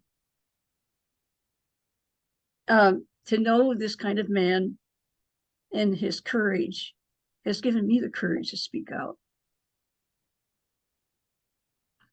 The impact of lives that have come about, like using a good patriot like this. Don't you know the CIA is filled with people who, if they're afraid of their own CIA, Yeah. they join because they want to serve their country. And then you find out, well, this gives you, I don't mean license to kill, you have to get pretty high up, but license to play all kinds of dirty tricks and get away with it. And we've got people saying, it's not like I thought. There are defectors all the time that will tell you it's dirty and it's not being regulated. It's not being, there's no oversight. In fact, if you try to do something like that, watch out because you may just find somebody knocking at your door. Hmm. It's when I first spoke out, my son came over to the apartment where I was because I said something funny's going on. You know, um, I, I come in, I see things moved around, and I didn't do it. They mess with your head. Yeah. He inspected everything. He found little piles of sawdust because I had just moved in under the doors. What's going? He got on a step ladder. At the top of all the doors, they had been drilled, and he put down a probe. He could feel a wire. Wires were down, stuck inside my doors. Hmm.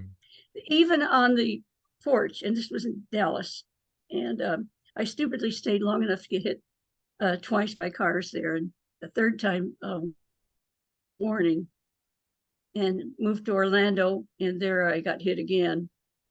Then I left the country. I left the country because you know what the History Channel did in 2003. The men who killed Kennedy, they came out with segments 7, 8, and 9. Mine was number 8. Originally, it was going to be part of 7 or of 9. In other words, they added the extra segment all by myself. I'm just a talking head. They took all A&E and all of them. They took out my witnesses. All that's left was just me talking and my family. So my family, they showed my sister, but they didn't show my witnesses. 5 showings, and then they slammed down on me like big time. And History Channel put up that I claimed it. I have screenshots. It was up for years on TV or on internet. If you went to their particular where they advertise their different movies and things, it says there that I claimed to have helped develop AIDS. I got so many death threats, I had to leave the country. And since then, I've only been back 2 years. I'm now trapped in the United States because of COVID. That's how that happened. My life has been like this for speaking out first. A lot of my family saying, how dare you? endanger your family like this? Don't you love us? Well, I waited till all my children were grown and everything, you know. The other part, though, is a little harder because for between 2003 and 2019, the end of early 2020, I had to move every 90 days, every 90 days in Europe. I've seen so many countries. Why? Because you only stay 90 days in the EU if you're an American citizen. Nobody would give me citizenship. I didn't dare live in the United States. I had too many threats. Even my book, even though it's sold lots and lots, all right, the hardcover took, I said, I wonder why the hardcover is taking so long to sell. And my publisher said, well, it has to be because, of course, it costs more. I said, no. I looked it up, and Amazon had put it under salads and garnishes. My Kennedy assassination book about Lee Oswald was under salads and garnishes. I'm not joking. People, if you didn't know the name of the book, you couldn't find it, the hardcover. No joke. Yeah. No, it's been going on for years. So anyway, I'm overseas. After 90 days, where I have to go? I wore the whole kit and caboodle in Turkey. It looked like a Muslim woman with a and can't speak Turkish. So I'm doing this. Can't hear, you know. Yeah. Can't hear. Yeah. And that's awesome. Yeah. Went Egypt. I had wigs, everything. And so I get accused of dyeing my hair. Accused of dyeing my hair. I'm such a fake, you know. Oh God. But I've got my passports. You can see them stamped. And all the stamps that's filled up, that's just when you leave the country. It's not, you can go to France and all kinds of EU and they don't stamp them anymore. They only stamp if you leave the EU. So I've filled up these passports with going in and out of the EU every 90 days for years. 13 years is the latest stint, you know, because in 2007, I was teaching in Hungary. I thought I was going to be okay. Dr. Mary's Monkey came out by Edward T. Haslam, which talks about me and what we did. And he discovered this independently. Of course, they accused us of collaborating when I had no idea where it came from. All of a sudden came out of nowhere and showed up in Budapest, and they were doing reviews. And I'm teaching at this school in Mikok, way down in southern Hungary near the, and what happens? A friend of mine, I had been living earlier in his house because his daughter went to school. He's the minister of culture at that time for Hungary. And we looked up my genealogy and found out that my ancestors, or not ancestors, my relatives had died in the Hungarian Revolution. He said, well, that makes you a patriot. I said, oh, I love Hungary, you know. By the way, there are some people out there, and I don't think I already said this. Correct me. Did I tell you when Lee Oswald joined the Marines? Did I say so on this program? The day after the day after the Hungarian Revolution. All right. So I had learned, the Hungarian Revolution was very important to me, so I looked it up. A Secret Service agent, a woman, approached me and said, because I called the school and they told me you're fired. I said, what's going on? And then they changed the number. I couldn't even reach them again.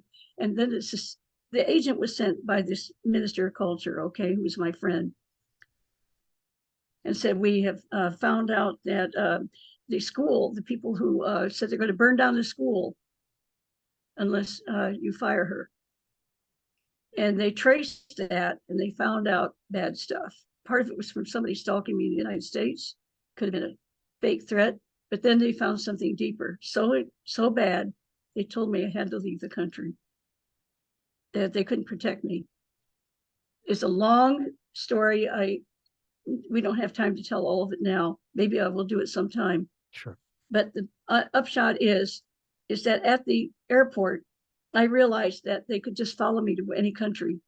So I had a ticket to the United States. I was warned by a second agent. If you go to Newark, they're going to drop you. You're going to go to Newark. When you go there, they're going to put you on a plane and we may never see you again. I said, that's impossible. I'm getting my ticket printed out and I've already done it online. I'm going to be going to JFK. When the ticket was printed out, it said to Newark. It said, apologies. Okay. And you won't be, that scared the dickens out of me. My hotel room was broken in, everything was taken. Thank God, most of my stuff was already in lockers, but all that was left was my service dog's dog bowl. And so at any rate, so I had enough money. The people felt badly that I got fired. They gave me severance pay. I had enough to buy a ticket to Thailand, a ticket to Sweden, and I had bought the ticket to the United States. They're all taking off at the same time, within minutes of each other. I checked in on the US flight knowing it was going to go to Newark with a suitcase full of junk, okay? But I didn't get on the plane. I went with the bags and the stuff my evidence files, which are so important to me, and my service dog. We got on the plane to Sweden. And then one took off for Thailand. And when I got there, the bottom line is this, are you kidding? You know the EU law. If you want political asylum, you have to go back to Hungary because that is the first country you entered. I went there to go teach, and that's where you have to be. That's where you. And they said, they didn't do it that day because it happened to be September 11. And they wondered if there's some kind of funny connection. So they didn't immediately put me on the plane to America. 3 days went by.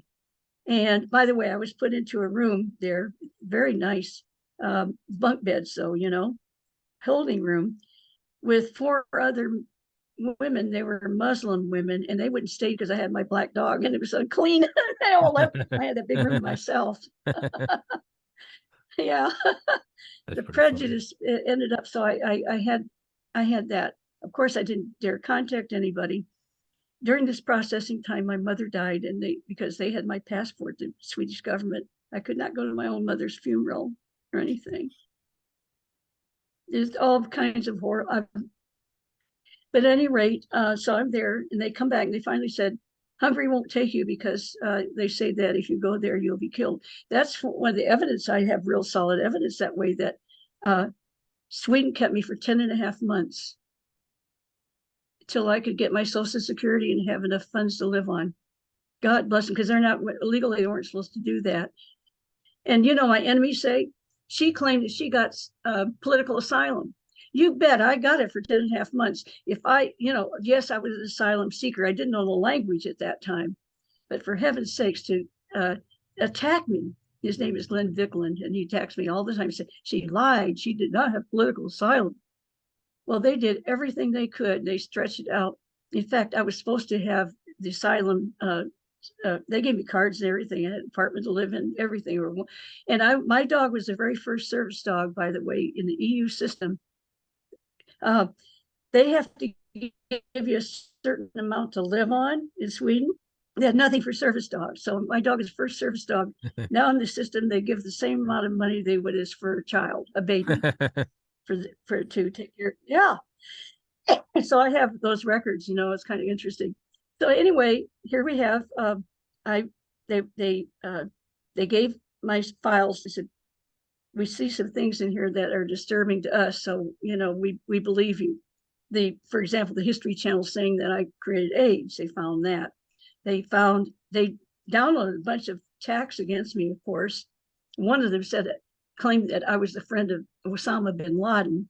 So they understood that there were things that were done to make people hate me, And so they said, we have to believe you because of what Hungary told us, that your life is in danger and we can't send you there. I'm so grateful to the Swedes. I'm telling you, I am. And I'm proud of them that they refused to do lockdown when everybody else did. They're the only country in Europe that does not have excessive deaths. How about that? The only one in all of Europe. And it's because they think? Swedes think. And I think about, there are only 10 million Swedes. And yet you hear made in Sweden for this and that, and all the things that they do. They're so smart. And I just love them to pieces because they really care about each other. And they're getting contaminated like everybody is. They're getting contaminated by this one world government thing. So they're starting their own currency. They refuse to take the euro. They have their own currency. They're making their own digital currency because they don't want to have the New World Order's digital currency. But I'm still against digital currency. We should not do it. How can you give a present to somebody and surprise them? How can you save up money to buy something that otherwise you never would have enough? And especially, what if the government doesn't like you and they decide you aren't going to be able to buy and sell anymore? Yeah, no. People wake up, buy with cash, insist on it every chance you get. And I'm even going to the point now to say that I'm so angry at Amazon for what things I've already told you that they've done, which people would not believe if they saw it all. But we need to support our local governments. You want to clean up America? Start in your own backyard. God puts you in a certain path, and you can take that path and walk it. You can go to your local school. You can make sure your sheriff is not corrupt. You can do what you can to make sure murders don't get covered up right in your own area. That we cannot clean up from the top. It's that we don't have term limits. These people, for COVID, we find that military money goes to like Ukraine, and then all of a sudden we see people getting really rich who are, our legislators. Somebody's giving them money, and of course our government is giving contracts with this money to American businesses mostly. So it's enriching everybody but us who get our heads blown off. We're going to have World War III if we don't stop. Putin has a problem. He cannot go back defeated. They'll assassinate him. They'll kill him. I know the Russian temperament. I've talked to the Russian language is a beautiful language in many ways. You know what Lee would say words to me that were so enchanting in Russian. It's the most romantic language on earth. So help me, because I know a lot of languages. I can read them, but not I speak them. But it's amazing what you can say in Russian. It'll make a woman swoon. The same Russian, you can say the most hideous, ugly, nasty, rotten things in Russian. It can break your heart. And that language is the tops and the bottom, I'll tell you. And I say that because that you can say things in Russian that would just break your heart too. So, Lee, having heard the beauty, and then my Russian instructor screaming at me in profanity, when I made a mistake speaking it, and you just spit, you literally spit. That was me. Don't you understand? All right, well, I'm just saying. It was, please, please, the Russians have a certain personality. They have been, all their dissenters over centuries have been wiped out. The only two kinds of people left, the ones who obey everything, and then the ones who have learned to be, their whole families have learned to be sneaky, and survive. That's not a good place to say, we want you to give up. Yeah. We want you to admit defeat. They're not going to do it. They didn't do it against the Russians. I mean, the Germans. The Russians were almost wiped out. They didn't care. We're in danger. And so here's the thing I want to get across to everybody. No, we shouldn't go and give up everything and say, oh, just hand it over. Sure. No, we give them a way out. The way out is this. You negotiate and say, we're going to lift all the sanctions. You get your pipeline, you send oil. You're going to get American luxury goods. You're going to be part of the world trade, everything. All right. You get to keep your bank. We're not going to take your banks away from you. All we ask, you'll get all back. You touch Ukraine and you'll get your sanctions all back on top of you. See, this they understand, but he'll look like when he walks away, we've lifted the sanctions. We now have a better life. We won. That's the way Putin can tell the Russians that they won without losing face. We can do this. We can lift all the sanctions. Sanctions don't do anything but irritate the enemy and make them angry. Look, you think it did North Korea any good? Not at all. To have sanctions, they keep right on. Did it do Iran? Did it make us safer? It doesn't. It doesn't work. It doesn't negotiate with these little countries like that, or countries are in danger. They have to feel like they've won something. If we take those sanctions off, only if they absolutely leave Ukraine. But everybody then gets access to Ukraine, including the Russians, for trade. Everybody does. We won't have World War III. Do you hear my voice? We have a way out. And the only ones that don't want to do this are those who can make money no matter what happens to us. So I am not, I've been accused of being pro-Russian because I've got an idea that could maybe save us, all of us. But it won't make quite as much money for them, for the military industrial complex. But on the other hand, if we put a demilitarized zone like we did with North and South Korea, oh, they can make plenty of money there, policing the zone. That'll make them happy. Okay, so that's an offer, a solution. Listen, people, we have to do something. I think something like this would work, knowing the Russian mentality. So maybe you have any other questions? There's a lot we can talk about in so many directions, I'm honestly, I'm kind of just enjoying listening to you go. It's this is, normally I try to guide it with questions, but this is one of the few cases where I'm kind of enjoying just sitting back and seeing which way this goes on its own. Well, let's talk about how Lee Oswald was framed. All right. Because it's sickening. It is literally sickening. I've already gotten sick one time during this interview. So, let's go for another. Yeah. But imagine that you are working with the FBI and with the CIA. You're getting paid by the FBI, and they have assigned Agent Hosty, James Hosty, or Hosty, it looks like when you spell the spelling, to investigate you because you are a bad man who came back from the Soviet Union. Remember, I told you when I met Lee, remember I saw that he was married, and that's when he told me 30 months he'd been in the Soviet Union. And you know what I said to him? I said, "You are my shining hero." His jaw dropped. He was used to being cursed at for being. I said, "No, I knew a man called Knut Mickelson who had to pretend." He said, I said, "There's no way you'd be walking around a free man, not 6 months after the Cuban Missile Crisis, unless you were one of us." The relief on his face, if you could have seen it. The people say, "Well, why would he confide in you?" I started that. I recognized that he was a hero, and it shocked him. He wasn't ready for that at all. And that broke through a lot of barriers right there, if you can imagine. So now we go back to how he was framed. In this case, let's look at James Hosty. Hosty comes out years later, years later, with a set of notes saying that Lee was standing outside, that's what he told, with Shelley.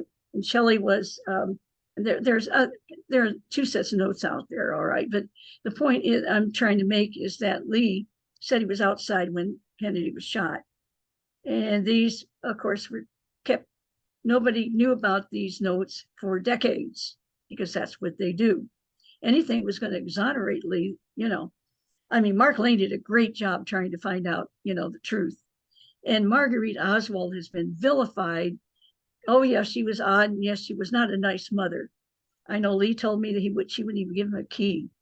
And if she wasn't home, he had to sit on the front porch. Finally, he learned to leave a window open in the back, She didn't always check him, get inside. But he said she'd go on all these dates and get lots of, fed and all that. But there was nothing in the refrigerator for him. And he'd have bread, hot water, and ketchup, and made ketchup soup to eat dinner. Yeah, he said he didn't start really growing until he joined the Marines. They got real food, Yeah, but that's the kind of she wanted him to. You look at the pictures, you'll see his hair. It's just all the others had their hair cut, not for Lee. They're wondering why he got fights all the time. Well, he looks terrible. But in picture after picture, when he's a little kid, he's the one smiling. He'd be always smiling in every picture, always smiling. That's not a killer, man. That is not a killer. You see, there's this one teacher, she has a hideous face. I'm sorry, she does. All the kids are like, ugh, they're all miserable. He's still smiling. That really got to me. That's why I'm mentioning it. He's always tried. And even in our last conversation, he made some jokes, and because that's just the way he was. And he'd always try to lighten things up. And like he told me, I said, well, we're going along, and I said, can't you get out of this somehow? And he said, I don't know what I can do, because if I run, they'll kill you. They're going to kill my babies. They're going to kill my wife, and they're probably still going to find me because they're that good. He said, I'm sunk. That's all there is to it. And he said, would you pray with me? That was such a shock, because he knew I was an atheist, but I've been raised. I was going to be a nun. When my father kidnapped me out of school and locked me up, I thought there was no God, you see. I just rejected God. I'm not that way anymore. I have become an avid, I'll just put it this way. Jesus Christ changed my life forever. Okay. I'm not afraid of anything will happen, because this is temporary here. There's a great glory ahead for us who have done everything we can to do what's right. Period. And I feel it right now. I don't want to get too emotional. I don't want people saying, oh, she's an emotional wreck. I have worked hard to collect all the evidence, and I'm willing to stand up against anybody tries to say I'm lying about it, because I have everything I'm talking to you about. I have a lot of information to back it up, and witnesses too. So, and these people contact me, and we know about each other, and they have protected me. I got trapped here in the United States. I came for a 6-day visit with one suitcase, and I've been trapped here ever since, because they closed this. Sweden and Europe closed their borders to us because of COVID. So I've got a bone to pick with COVID and the lies, Fauci, yeah, and all that. I've lost my home. I've lost most of my possessions and everything, but I'm used to that. All right. If I had ever wanted possessions, I was accused of saying that I was offered $100,000 for a photograph by National Enquirer. They added zeros to what I said. They offered me 10,000. That's still quite a bit, but I was so tempted, so I cut the legs off the photo. It was a cheesecake photo, So I cut the legs off. So recently I found another of those photos that has legs. Maybe I ought to cut that one out too. The point is you can be tempted, but that doesn't mean you can be tempted. That doesn't mean you're going to sin. I will not. I will not tell a lie. And it's gotten me in an awful lot of trouble in my whole life. Matter of fact, when I was growing up, by the time I was 7, I'll put it this way, by the time I was 8, my dad had taught me everything about electricity. He was a genius.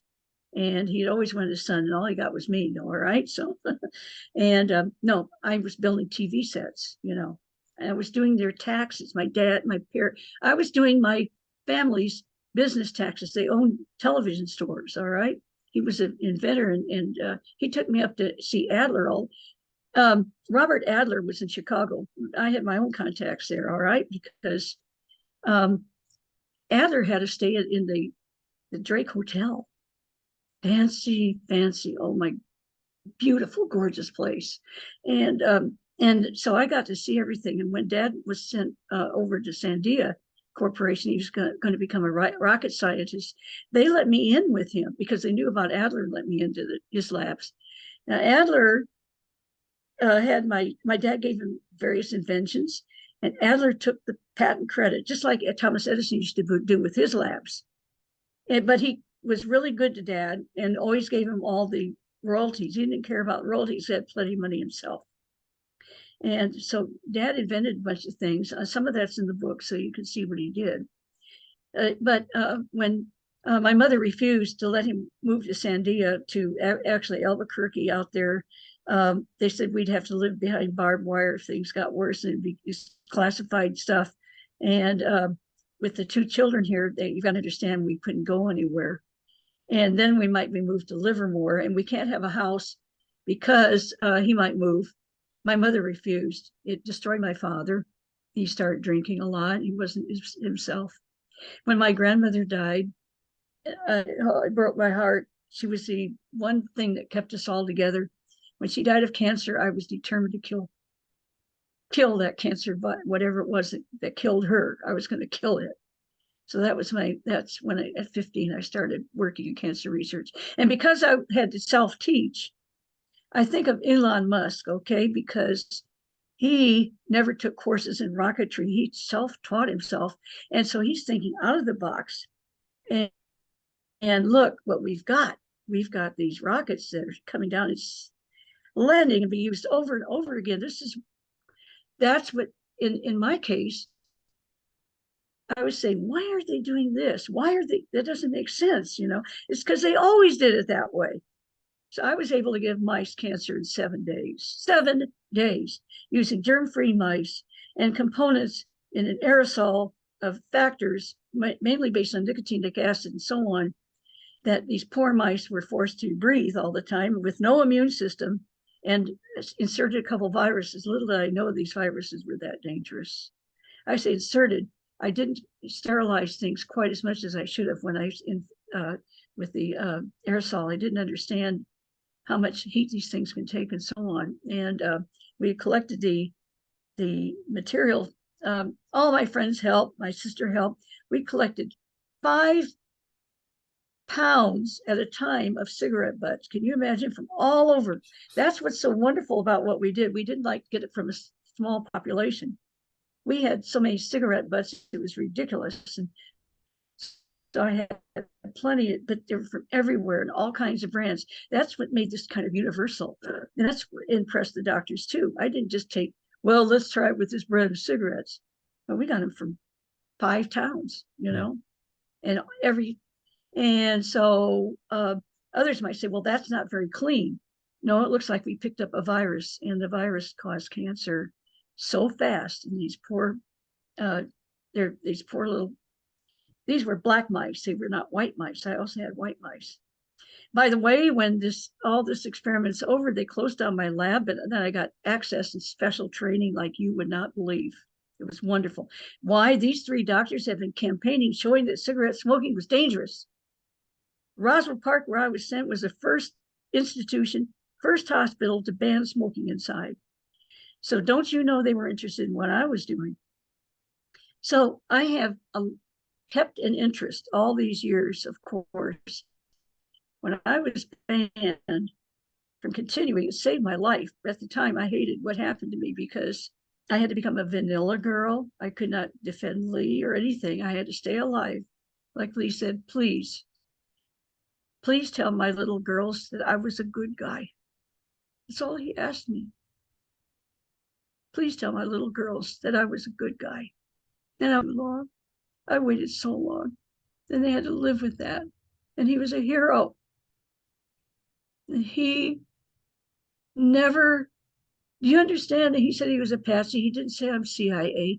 If he said, you see, the CIA borrowed him from the ONI. He told me, from the Office of Naval Intelligence. Therefore, they could always deny that he never worked for them.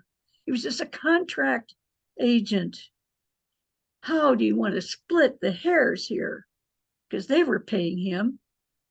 I saw what they paid him. You see, he showed me so much because there were so many things we had in common you wouldn't believe.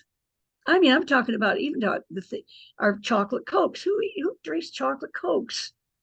I have to tell people how to make it. You put in a couple inches of chocolate syrup at the bottom.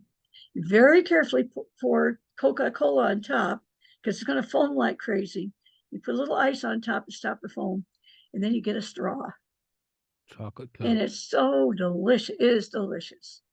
But nobody, so Lee, but Lee and I both invented the darn thing, but how? He was doing it and I was doing it. We didn't found anybody else doing it. It's just like we just thought together. It was just incredible. I can't tell you what it's like to walk and you turn your head and he's turning his head at the same time to look at me. We just were in sync. We knew we'd finish each other's sentences. It was uncanny. And you think I'm going to let that die? That I'm not going to let people know what kind of man he was, that he loved his country, and that he gave his life, that he did not betray the CIA, because if he'd said he was CIA, by the way, Office of Naval Intelligence have never released hardly any files. Yeah. They probably destroyed them all. Okay. But the point is in the Soviet Union, he had connections there. As I said, remember, the Eisenhower administration had set up a network of spies there, and they were in all the hospitals. When you see Lee Oswald in the hospital over there, come on, adenoids get out. You should be out over, in 1 or 2 days. He's there like 6 days. Well, he's collecting information. They literally, it was the same in Moscow when he went to the hospital there after he slit his wrist, his left wrist, and Rima came too late. This is his Soviet guide. And she came about a half hour later, and she's supposed to, he almost died. And he's very weak, and they put him in a psychiatric ward, of course. But then he's there for a week. Of course, he has to relax, get well and all that. But the CIA was putting doctors in these hospitals. And there's such hot shortage of doctors and everything, of course, it was all welcome and all that. So every time you see Lee in a hospital over there, he's probably in connection with what I'm trying to say is that these people also were under suspicion, no doubt, if they're always interested in foreigners coming in or whatever. So if he says I'm CIA, what's going to happen to them? He knew they would murder them. They would be executed. He didn't tell on them. The man did not defend himself by telling on them. He gave his life. I know that some of the things I may say are controversial. By the way, the critics I'm talking about, they will say things like this: I will never read her book. She's such a fraud. She's such a fake. I refuse to. Well, they don't dare read the book. All right. Don't pay him any attention. Well, no, but it's for years. When these 8 books have been printed now, they come up when I'm going to say it again. You go to so there. If you go to PayPal and do JFK Conference at yahoo.com, send $42. This book is big, heavy hardcover. It has 16 color pages inside, so that you can, those aren't color. Let's see, I may not be able to find it fast enough upside down here. You're good. Anyway, it's worth it. I'm not making any. I borrowed money to get this printed because the first printing of this, it was sabotaged. We have thousands of books we can't sell. They're sitting in a garage. Why? I hope people will buy them because they're going to be like examples of what they can do to you. Because pick up a book and it falls apart, or part of it's printed upside down, and the manuscript inside is the old one before we got all the corrections made.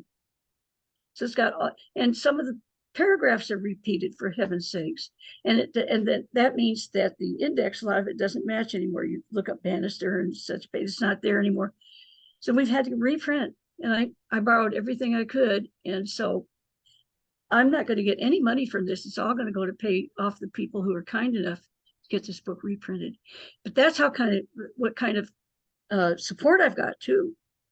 We're talking about $50,000. Okay. If I sell all these, I'll have set aside enough money to print it again. That's all I care about. So that's why I'm bringing it up, because I owe these people for what they've done. By the way, they're lawyers. People who've done this, they are lawyers. You'll see that the book was the afterword is by Mark Mueller, who they attacked, by the way, because of it. But he's one of the foremost trial attorneys, and he interrogated me. I saw him almost every day for a year in Austin, Texas. And then he had me doing research for him. That's how much he trusted me.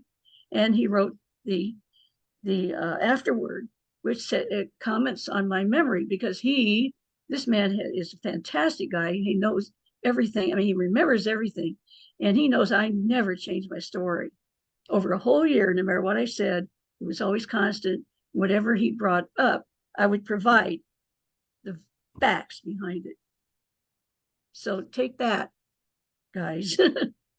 Okay. You can't break me. That's why they're going to go and do character assassination. She dyes her hair. You terrible woman, you know. And I like men and I like women. I am a real woman, and they don't like that either. No. Guess what? I'm a real woman through and through. I'm a Wonder Woman as it comes to that, because I will stop evil. Okay, so I have to zap myself up like that. Yeah, absolutely. You know, because when I walk outside, I don't know what's going to happen to me. I'm in America. And if something bad happens to me, they're going to say, oh, what a shame. Yeah. And their life is going to go on, you know? Yeah. So it's, I have no choice though. And so thank you, anybody who's listening now, please know this man did not kill Kennedy. As I started saying before, I have evidence files. I would not, I am going to show you. Look, I will. Look at this. I opened it random. I finally got some colored pages. Okay. Yeah. Yeah. See those nice, interesting birth certificates? Mm-hmm. I can't get a birth certificate. They say, oh, she's not in the record. I cannot. Those say female infant. They've taken my name away. The last time I tried to get a birth certificate, it said my father's last name was Ward, W-A-R-D. I've got it in my book, you know. You cannot find me. Until now, my last known address was from 20 years ago. You cannot find a record of me now with the witnesses I have that saw us together and said we were lovers and so on. That there's nothing, that should be strange and weird to somebody. The fact that they had a zero. You realize until Jim Garrison came along that nobody knew what Lee Oswald did in New Orleans because they kept it under wraps. They don't want people to know that Lee Oswald was specifically sent to New Orleans, okay, to get involved with anti-Castro activities. They're pretending to be pro-Castro and at the same time protecting our projects so we wouldn't get killed by Castro's spies. Like David Ferrie said, now look, this is not the movies. Castro can't kill everybody, but it does help to have this man here to make sure. Okay, and he was pointed at Lee Oswald. And I look at Lee and he has this calm face, and he'd already done several things for me. He just has so much self-control. And one time when I told you about, I think, the sailor that jumped out at us and threatened us. No. Okay, well, we're supposed to go to actually, Jack Ruby was picked up at the airport by Sammy, who was Carlos Marcelo's brother, and he did a lot of that kind of work. And they come to David Ferrie's. Don't think that David Ferrie and Jack Ruby didn't know each other. That's ridiculous. For one thing, just below where Dave Ferrie lives is a Jewish publication that Jack Ruby gave money to, and he always visited him anyway. So he's in the same, I mean, he just goes upstairs, he's at David Ferrie's, okay? Of course he knew him and all about him and everything. And I got to meet him, and it's all in my book. And the man stood on his hands and walked around the room showing off to me. I mean, who does that? I mean, how could I make something like that up? Yeah. He did. And brass knuckles, I love it because brass knuckles fell out of when he stood on one hand, it changes. And all of a sudden, one of his pockets opened, blum, out came money, all rolled up and brass knuckles. Why is that important? Then critics said he didn't have brass knuckles. Well, I found that when he shot Lee, when they examined his pockets, he had brass knuckles there. So that's on record. I mean, they'll take the tiniest little detail and try to say things that are just not true, But I was there. But what's interesting is, so he's bringing up these big barbells, and they're blue. I will never forget him. He said, I want you to start doing this. We got to keep you in good shape because, see, David Ferrie was also a mafia pilot, and Jack Ruby needs him to be in good shape to go back and forth for the mafia and for him and stuff like that. He usually drove, but this time he flew. And the reason I'm bringing this up is because of what happened. Dave said, how am I going to use these? He said, it'll crack the ceiling. Your friend downstairs, he's not going to like that. He said, well, put it on the porch and all that. I don't know what happened to them after that, but Dave lived on cigarettes and beer and Jello. And vitamins. It was horrible, horrible diet.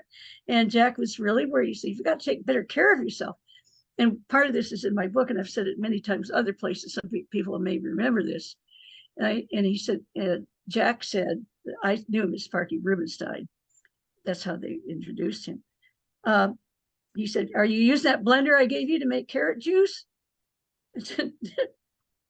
And I said, looks like chopped cherries if it's in the refrigerator in the blender. That those are mouse tumors. He's using it to chop up mouse tumors. Oh God. Yeah. Oh no. In his refrigerator. Oh no. Yeah, and no, we wouldn't eat anything for Dave Ferris. He made us pancakes the first time, but when we found out that he was keeping those in not in a separate refrigerator, but in his own refrigerator, are you kidding? No. Oh God, in heaven. All right. So anyway, so downstairs is our Sergio Arcacha Smith. I look down through the window. He's in the car, and he gets out to shake hands with Dave and all that. But they get back in the car. It looks just like my dad. He's dead ringer for him. So I cannot forget that face. I've got that in my book too. You can see that they look just like each other at that time, and a couple other people. Okay, so anyway, so we're invited to go along with him to Antoine's, really fancy in New Orleans. And Lee said, all you have to do now is act like a bimbo. Don't act smart. He said, I'm going to do the same. I act stupid and I say nothing. And then they forget we're here and they'll say anything. And it was true. As they start drinking, they start getting looser lipped. We're not saying a thing, or as they say one little thing to lead them on. So I acted bimbo. And so we look, and the car has 5 guys in it already, 3 in the back, 2 in the front. We've got Arcacha, we've got David Ferry went on his motorcycle. He had a Harley Davidson. Okay, really gorgeous motorcycle. My dad had motorcycles too. He was the head of a motorcycle group. So my mom was. So I loved motorcycles. So I got to ride once behind Dave on his Harley. But at any rate, so he went on a Harley. But the rest of we have the 5 men in the car here. And I said, I would say that we approached the car, which was an ordinary brown and green Chevy sedan. I said, where's the limousine? He said, well, no, we get to use this as what he poses when he's a tomato salesman for the IRS. This is his other car. So I said, oh, good. I get to put my little fanny down on the Godfather seat covers. I'm acting stupid, Yeah. And we get in. They all get in. And I said, there's nowhere to sit. Lee said, I just have to suffer. I guess you'll have to sit in my lap. And yeah, and so everybody said, you're not going to mind that, are you? She's cute, that kind of thing going on. So they made fun of me. They thought I was completely stupid. Oh, I'm like, you mean I can't sit on the Godfather seat covers? Why? Why do I just sit on his lap? Yeah. All right. So we're there and they're all drinking, but Lee doesn't drink, never did. He would take something all night and it looked like he's drinking the same beer and pour some of it in a plant or whatever he did, but it was all pretend. I love that about him because I didn't drink either. How many people do you find like that? We had the same, we didn't smoke, we didn't drink, we didn't swear. Dear goodness sakes, everything. He'd read everything I read. We loved all the Russian literature. He would read Russian poetry to me in the most enchanting way. All right, so we're eating. They're noticing, and we get a limousine. Well, anyway, the next time we went was to the 500 Club. At that time, we actually got a limousine to go home in because they realized that Lee was connected to big time, mafia people through his uncle. And his uncle knew him for years. And so did Sparky. That is, Jack Ruby knew him for years. The man did not want to kill Lee. We even have a call, and it was recognized in his voice saying, look, we're going to shoot him tomorrow if you bring him out. All right. All right. So, and I told you about Hosty. Remember, I told you that Lee was very upset and it actually gave a note to Hosty later. This is much later, but it connects here because of the kind of communications going on and everything. And I want to pick up that loose end, which I had not talked to you about. That when Hosty was given the assignment, he had like 31, they said, other assignments, and Lee's was at the bottom, made sure it was real thin and that it was nothing of importance. But he knew that Lee was working as an informant for the FBI. He knew it, but he suspected Marina was a spy. So he goes over and pesters, scares the living daylights out of her. Okay, while Lee's at work, he won't be there when Lee's there. He knows better because Lee's a fire eater about that, defending his wife. He's not going to let anybody browbeat her, but he's not there. And Ruth Payne is no help. Ruth Payne is one of them. It's awful. Now, Lee didn't know that at the time. He trusted her because he loved the Quakers. You go look up all the stuff he did with the Quakers. And he thought she was a real Quaker. She was not. She was a convert and used that really to hide behind her stuff. She's still alive. I would love to meet her face to face, and somebody have to restrain me so I do not do something I should not do in her presence. Yeah, that's right. So anyway, Hosty is picking on Marina and scaring her because in the Soviet Union, if people like FBI come, that's like Gestapo. And she was terrified that she might end up being deported and leave her children behind, or who knows what. They would stay with the father, or that or she might go to jail and be tortured. She was so frightened. So he wrote a note, and they're trying to tell us that note was about his going to blow up the building if they didn't stop bothering Marina. No, he would not even think. He would never write that down anyway. Okay, but he wrote something, it was probably something like, we need to talk because of my wife, something. And the fact that he never met with Lee to talk about the wife, that could be construed two ways. They held on to that note and did not destroy it at first while Lee was alive, because he would have said, you know darn well that I tried to talk to you and you didn't. But they're holding the note because they can, if something goes to court or something like that, they can say something like, well, we tried to meet him and all that, and he refused, So they're going to hold. But then when he's dead, they destroy the note, because then they could say it says anything they want. If that note really said blow up the building, they would have shown it to everybody. It would have been in the news. It would have been everywhere. Look, he threatened the FBI. This man murdered Kennedy. No.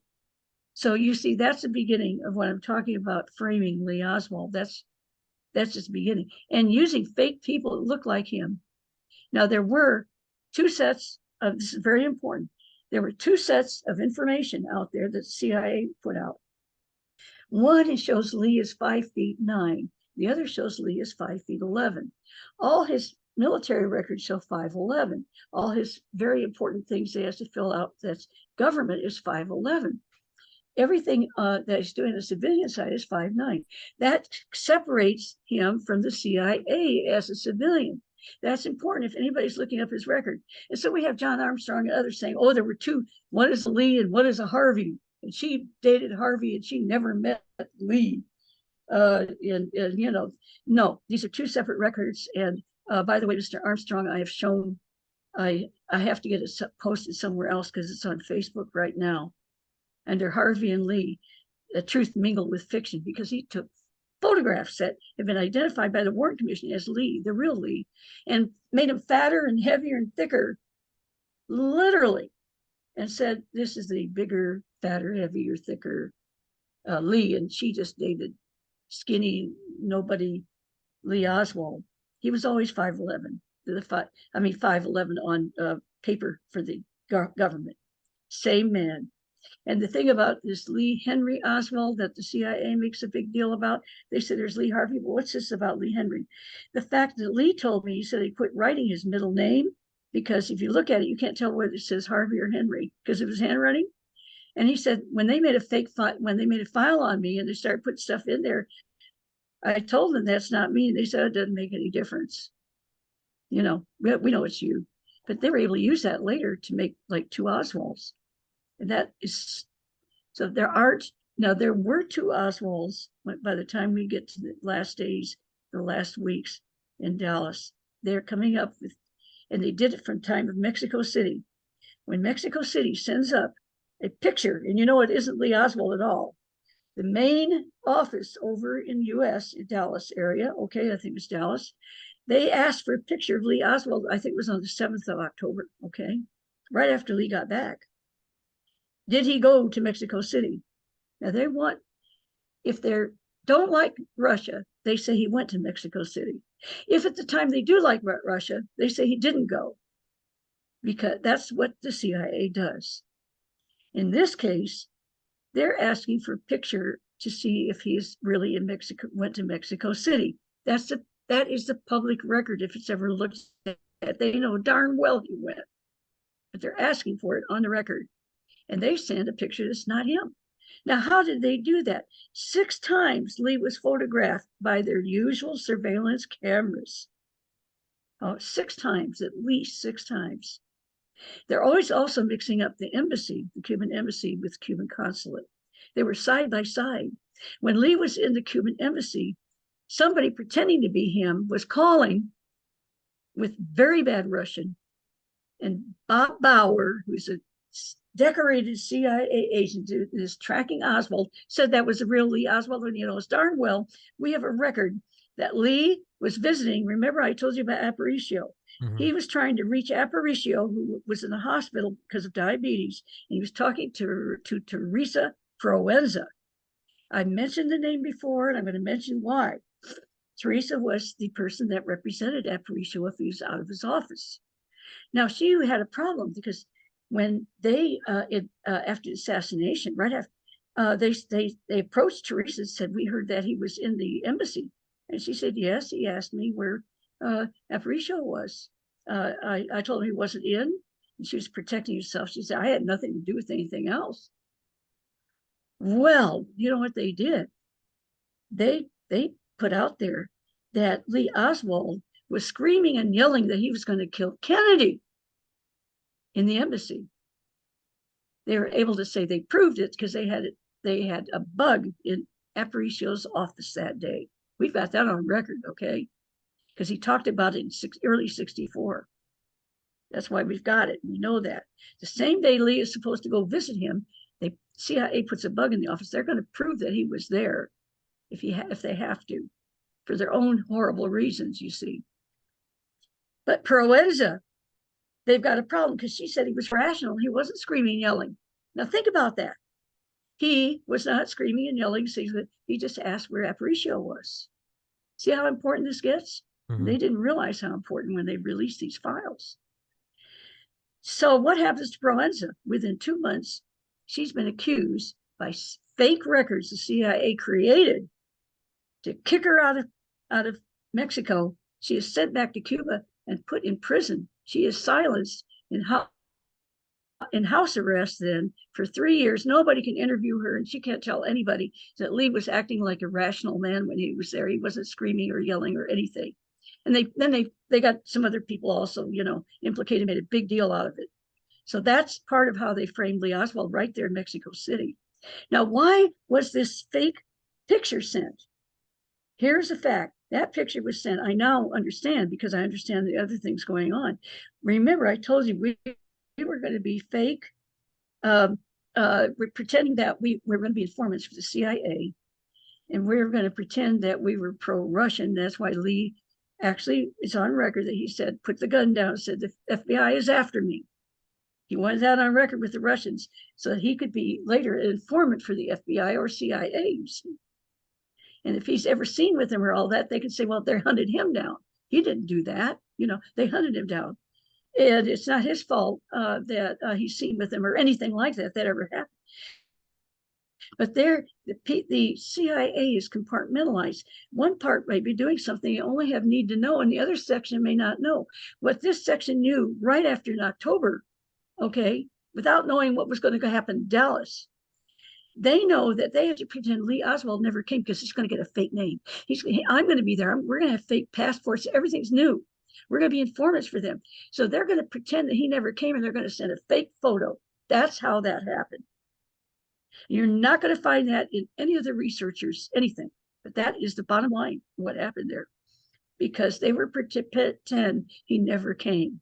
The other side, depending on like Bob Bauer now, we don't like the Russians. Now he's got tracking Oswald that he did come, but he's using this fake guy that was pretending to be Oswald, who called the Russian embassy and said, have you found out about my visa yet? You know, whether you can take the transit. He's pretending that he wants to go to Cuba to get a transit visa to go to Russia when he could have gone straight to Russia like he did the other time on a boat and got there. But no, this time, excuse me, he went over on a boat. He ends up getting on a plane that flies to Russia, no problem. He would have done that. No, that's a ploy. What he would have done is dropped off this, what he thought was the bioweapon. And by the way, I can talk about how easy it is to make a bioweapon. I can make one myself. Don't ever believe it's that hard. It isn't. I mean, if incompetent Pfizer can do it, believe me, anybody can. But anyway, I'm serious. They're so dirty. They're all their drugs are terribly dirty. They can go ahead and sue me. They'll be sorry. They won't touch me because they know how dirty their stuff is. But the bottom line here is that Lee Oswald was never, even if he got the transit visa, he could have said, I changed my mind and went right back to Mexico, and we would have started our life together. He just had to drop that thing off if he could. Now, we can prove that Lee had no intention originally to go to Cuba, because when he fills out this form, which is to get a transit visa, he says, where are your passport photos? Now, Lee Oswald was a seasoned traveler. He knows if you're going to go to a certain country, and you have to have passport photo. He didn't have any with him. He's under such pressure just to get in there and get this done. He didn't have any because he never intended originally to go to Cuba. He has to go out and get some made and come back. Okay, that's not the way you do business. If you're, I mean, Lee had been traveling all over the world. Come on, he knows you have to have photos if you're going to go to another country. You know, so we have the photos. And you could tell that they were made some other time. These were probably going to be the photos that he was going to use for his fake identity, because he's wearing clothes he doesn't usually wear. He's got his hair looks a little different, you know. I believe that's what those photos were. I know I had set that was made myself that we were going to get essay. So these are background things, and I'm still alive to tell you. I don't know how much longer, okay, but I hope it's coming through. And I hope I've pulled enough pieces together. I know I leave some hanging fruit there sometimes for you to have to pick up again. So we go back again to Hosty, as I said, and how it all starts, this machinery. The day that Lee was hired at the Texas School Book Depository through Ruth Payne, we have enough proof to show it was her. Very interesting how that happened, since they fired 2 people the same day they hired Lee Oswald. So they really needed him badly. Not true. It's arranged. I could go into deep detail about that. A lot of this takes a long time to go through. But I've given you a taste of some of what went on. And I back it up. I can back it all up. I know you can. That's why I love having you on here. It's just it's like a live Lee Harvey Oswald documentary. Well, they didn't think I was going to save all that. Who does that? I mean, can you imagine saving my check stubs from Riley, which was why? Because I thought we were going to kill Castro and we'd be heroes. I want my family to be proud of me. That it turned out I've got all this to prove that I loved and knew Lee Harvey Oswald, and my family hates me. I mean, you know. Yeah. Not all my family. They're coming around. Yeah, they're coming around. In fact, my family listened to me when I told them, get this, I saw the genome, and I said, I've kept up with all this. I analyzed that genome when it came out. The Chinese put it out at the very end of 2019. And by January 2020, we had it. Only in the United States, they're only showing a part of it to the virologists. You had to go, I was in Europe and I saw all of it, okay? I mean, when I say I knew where to get it, I was already stuck in the United States. But when I saw the genome, I mean, I knew where to go to get it because I'd been in Europe. and I studied all the stuff that was going on there. So I was able to access that. And I'm looking at this, and they're trying to say this came from an animal, a bat or a camel. I'm looking at the sequence. See, I memorize everything. So I could see where this insertion had been made. And it was so crude because the insertion was made in a place that if you put it there, you don't have control really of where the amino acid sequences are going to go next. It was dangerous, it was reckless, and it's criminal. We're at the point now that messenger RNA should be banned, period. It's too easy. You don't know when it divides. If there's any mutation that comes along into this inserted stuff, we don't have centuries, to deal with it. If there's a mutation in what they've inserted, it can do. As I said, I'm afraid, and I told my friends, that you could grow hair on your tongue from this stuff. And by heaven, that's happening. That is happening. It's called furry tongue. And I could see it. I could see where these spike proteins were going to land and how crude it was, because it wasn't elegant at all. Anybody with any good, you have to have studied these a long time, don't get me wrong. But once you know how these sequences go, see, the respiratory virus is huge. It's big. It's not a little bitty virus. It's big. Why? Because it's emerged. As we emerge, it lives with us. It doesn't want to kill us. It wants to mutate. If we figure out how to fight it, it mutates a little and keeps right on going. So we have flu and colds all the time. They took this thing and made it so if it mutates, it's going to, and they only used a part of it. The poor body's looking at it. It's not a big respiratory virus anymore. It's a little piece called a spike protein. It's in a cleavage that can stick like an arrow right inside your immune system and a part of it, okay? And you can't get it out. It's like a thorn. It's not connected to an entire virus. And that thorn like irritates, and so the body works against, but the thorn is created to make more of the same. And we have methionine to stop it. Turn it off. To start it. Methionine to start it. There are 3 ways to turn it off, and I could not find ways to turn it off. In other words, I could see this thing could proliferate through your whole body and kill you in 100 different ways. So I told everybody, watch out, don't take it. 4 of my kids listened to me. 1 did not. One of them took all the shots, and she's had COVID 5 times. Jeez. She's not well. And I saw it coming, but she wouldn't listen. Well, Mother, you don't have no, they kicked me out, but that doesn't mean that I stopped learning. I kept right on learning because I want to help people. And by the way, on Twitter at Judyth, people have asked me for help. And I say, well, look, I always have to go to your doctor. But sometimes there's a problem. Like in this one case, this poor woman has fibrillation of the heart. Okay. So doing that. And so they're giving her something for that. Okay. It's dangerous. It can kill her within 3 to 5 years.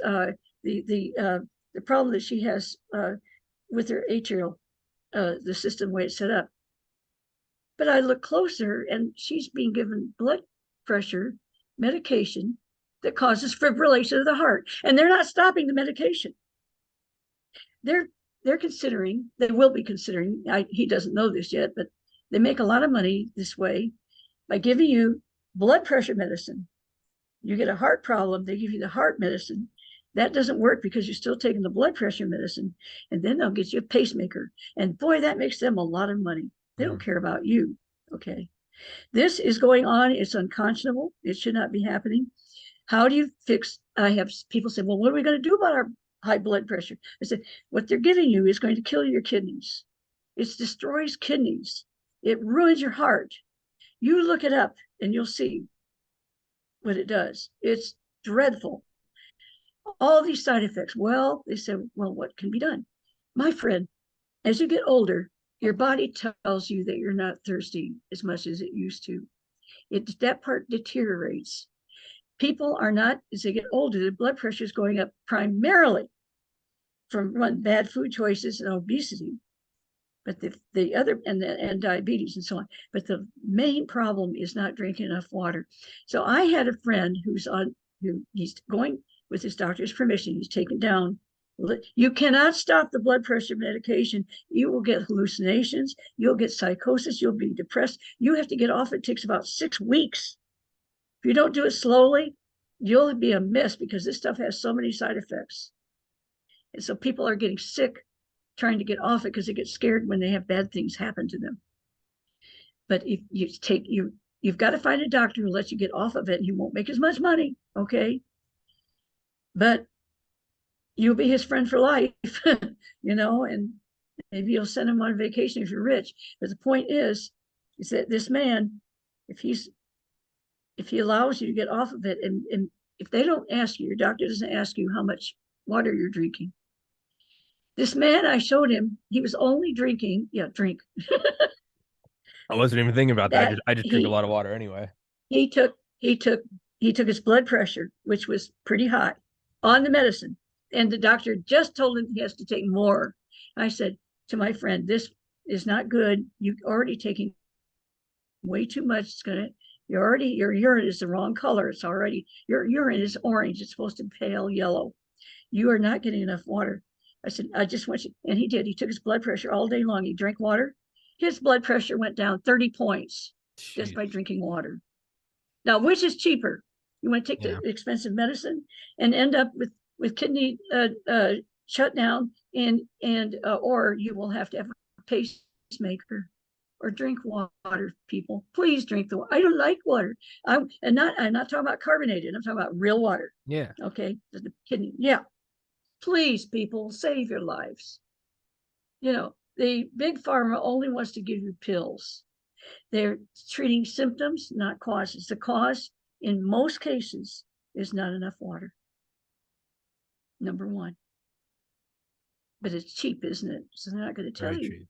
And by the way, it's not the doctor's fault. They're being taught by Pfizer and Sandoz and Moderna salesmen. They don't have time to go to school again and learn to read. They learn it from Big Pharma.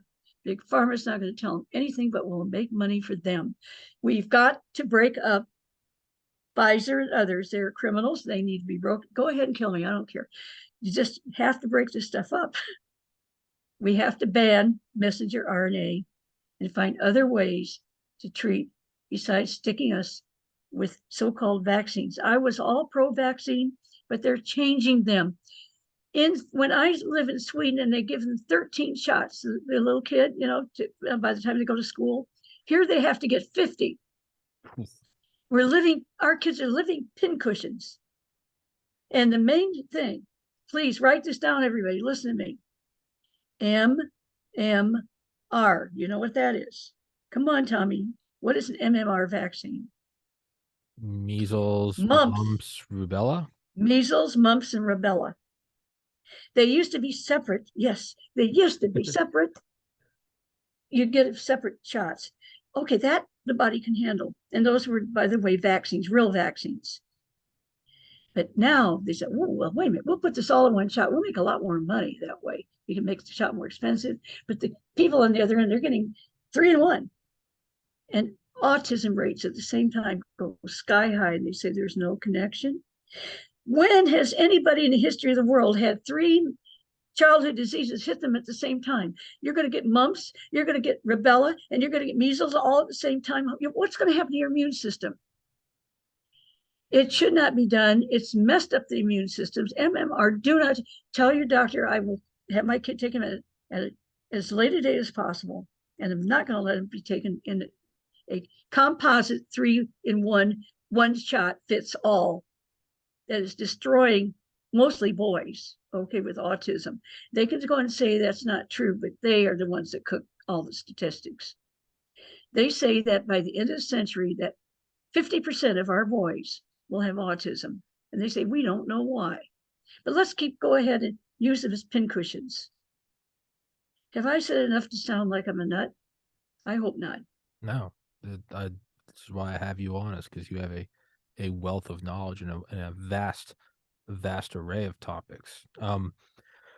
But Judyth, for now, I hope that, I have to get ready It's time. for my next podcast. No, I could talk to you for hours and hours. You know, I scheduled 2 hours and 45 minutes for us, and I'm now realizing I should have put aside 4 hours because I love talking It's to all you. right. No, I If you love. want me back, Oh, you know you're coming if back you want on. me back, it's going to have to be about the same time because it's filling up. People are listening to me finally. Okay. Yeah. I guess it's because I told them don't take the shot. You're going to get COVID if you take the shot.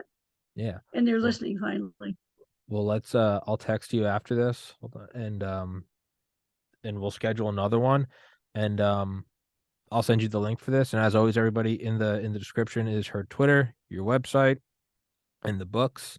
And yeah, I'm sorry Yeah, for don't buy them from Amazon not right now Amazon. Yeah. because they are not selling. They are not sending me their addresses. Can you imagine how many people are getting mad at me because they pay for the book? Yeah. We had an attorney yesterday buy a book and says that they're going to get it within 3 weeks. And I said, but they didn't give it to me.